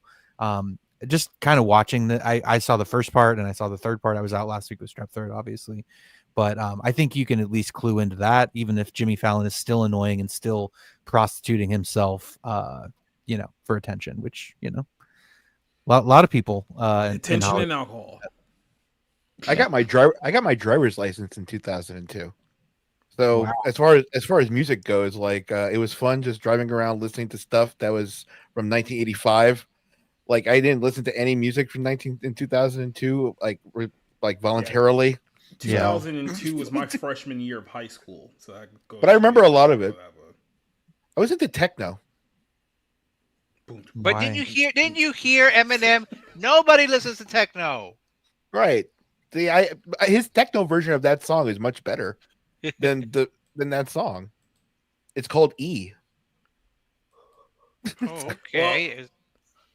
That's it, like ecstasy or what? That was a nice little trip down memory lane, but I think we should probably get out of here now. So I'm gonna go ahead and shoot this one with you guys, so we can start Rolodexing out of here. We'll start with this guy over here. Okay. Well, first, I'm still looking for like a permanent safe house to hide from ICE. But yeah, apparently they're going to send you to Alligator Alcatraz. You hear that? That's apparently a thing now. So yes, I am paying for crocodile. I am paying for Crocodile Rick. I've heard, and if they get the crocodiles from Peter Pan, then I don't have to worry. So first, I'm still writing more reviews. Hopefully, I'll get to Jurassic World, and then I know there's some upcoming. I want to see that F1. I'll probably end up having to watch First Step soon. So I've got more reviews. I'm getting ready for both the Plaza Classic Film Festival and TCM Summer Under the Stars. So yeah, there'll be a lot more reviews for me to do, and that's pretty much it. Thanks for having me, and please keep the Iceman away from me. Or not, or not. Eddie. Let's see. Hello, everyone. So as you can see, I finally put my Kick down on the bottom there. If anyone wants to go and see me on Kick, on July 4th, like I have never seen the Marvel Cinematic Universe, so I figured on Independence Weekend would probably be the best time to go and watch the whole thing. And so I'm going to try to watch not all the movies, but at least up until the part that I'm supposed to care about, like all the ones I'm supposed to care about as a coherent story. So yeah, I'm probably going to end up doing that on Kick and maybe somewhere else. So come on by, check that out. And yeah, I got nothing else. All right then. Cider. Untitled Nostalgia Show, Saturday, 3:30 in the afternoon. That's it. Pounding. Cool. Rob. Yeah, so I have the next 5 days off. So I'm going to try to be productive with that. You can interpret that however you see fit. I'm going to go see F1 tomorrow in IMAX. I'm looking forward to that. It is the best movie of 2025 so far. Like if whatever, this audience likes Joseph Kosinski, like Top Gun Maverick. I'm sure you'll like F1. Top Gun Maverick's another movie I need to rewatch because I think the only time I watched it was on a cam copy. That's how much I resented having to see a sequel to Top Gun over 20 years later. So anyway, you can always check me over on my Twitter, usually talking about movies. 4th of July on Friday. So far on my playlist, I've got The Rock and The Patriot. So those are like two favorites of mine that I like to watch every 4th of July. But I kind of like watched a bunch of military movies already for Memorial Day. So anyway, but yeah, and I'm trying to do my podcast that I put on Twitter every Friday, kind of after I get home from the movies, just to kind of give my fresh perspective on what I've just seen. We've got the new Jurassic Park movie coming up, which I'm dreading, and then Superman. So just keep an eye open for that, and I'll see you guys later. All right, letting you guys know what I got coming up here. Yeah, this week could be kind of a catch-up week for me. Once I get to about, Thursday, there's a whole bunch of movies I need to catch up on. It's going to be 3 this week alone, and then a whole bunch of other ones. So hopefully I can just hunker down for the next few days and just watch and review movies, because there's a lot of movies I need to watch and review. So that's what I'm going to shoot for this week. We have the retro show on Saturday, which I might just force Cider to suffer through the experience called Degrassi, The New Generation, for that show. So good luck, and I'll apologize. I thought we were friends. Yeah, we're not. So yeah, we got that coming up.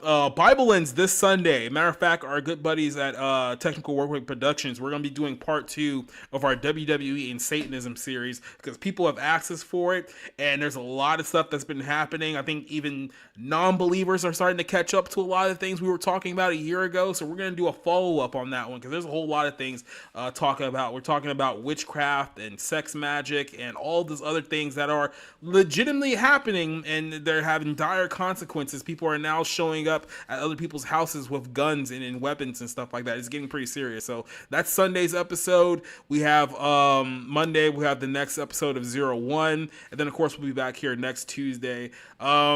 Yeah, we got some things we'll talk about. I know IronHeart will be one of those discussions as well. So for everyone who joined us for tonight's show, thank you very much for joining us. And since we didn't do a typical intro, I guess we shouldn't do a typical outro either. We'll just watch a little bit of Cops here before we get out of here. So here we go. No, what was that? Huh? You good, dude? What the f are you doing here? Dude, I'm out here looking around this park. Make sure there's no... Stole my chickens? I didn't steal your chickens. Who stole your chickens? They were here a little bit ago, and now you're here, and they're not. Oh, I was out here making sure no kids were drinking alcohol in the woods. Diaz, you're stealing chicken nowadays, Diaz. Well, they could come up here and drink it. Honey, What are you talking about? honey, let the chihuahuas out. Oh, They're going to tear your ass up.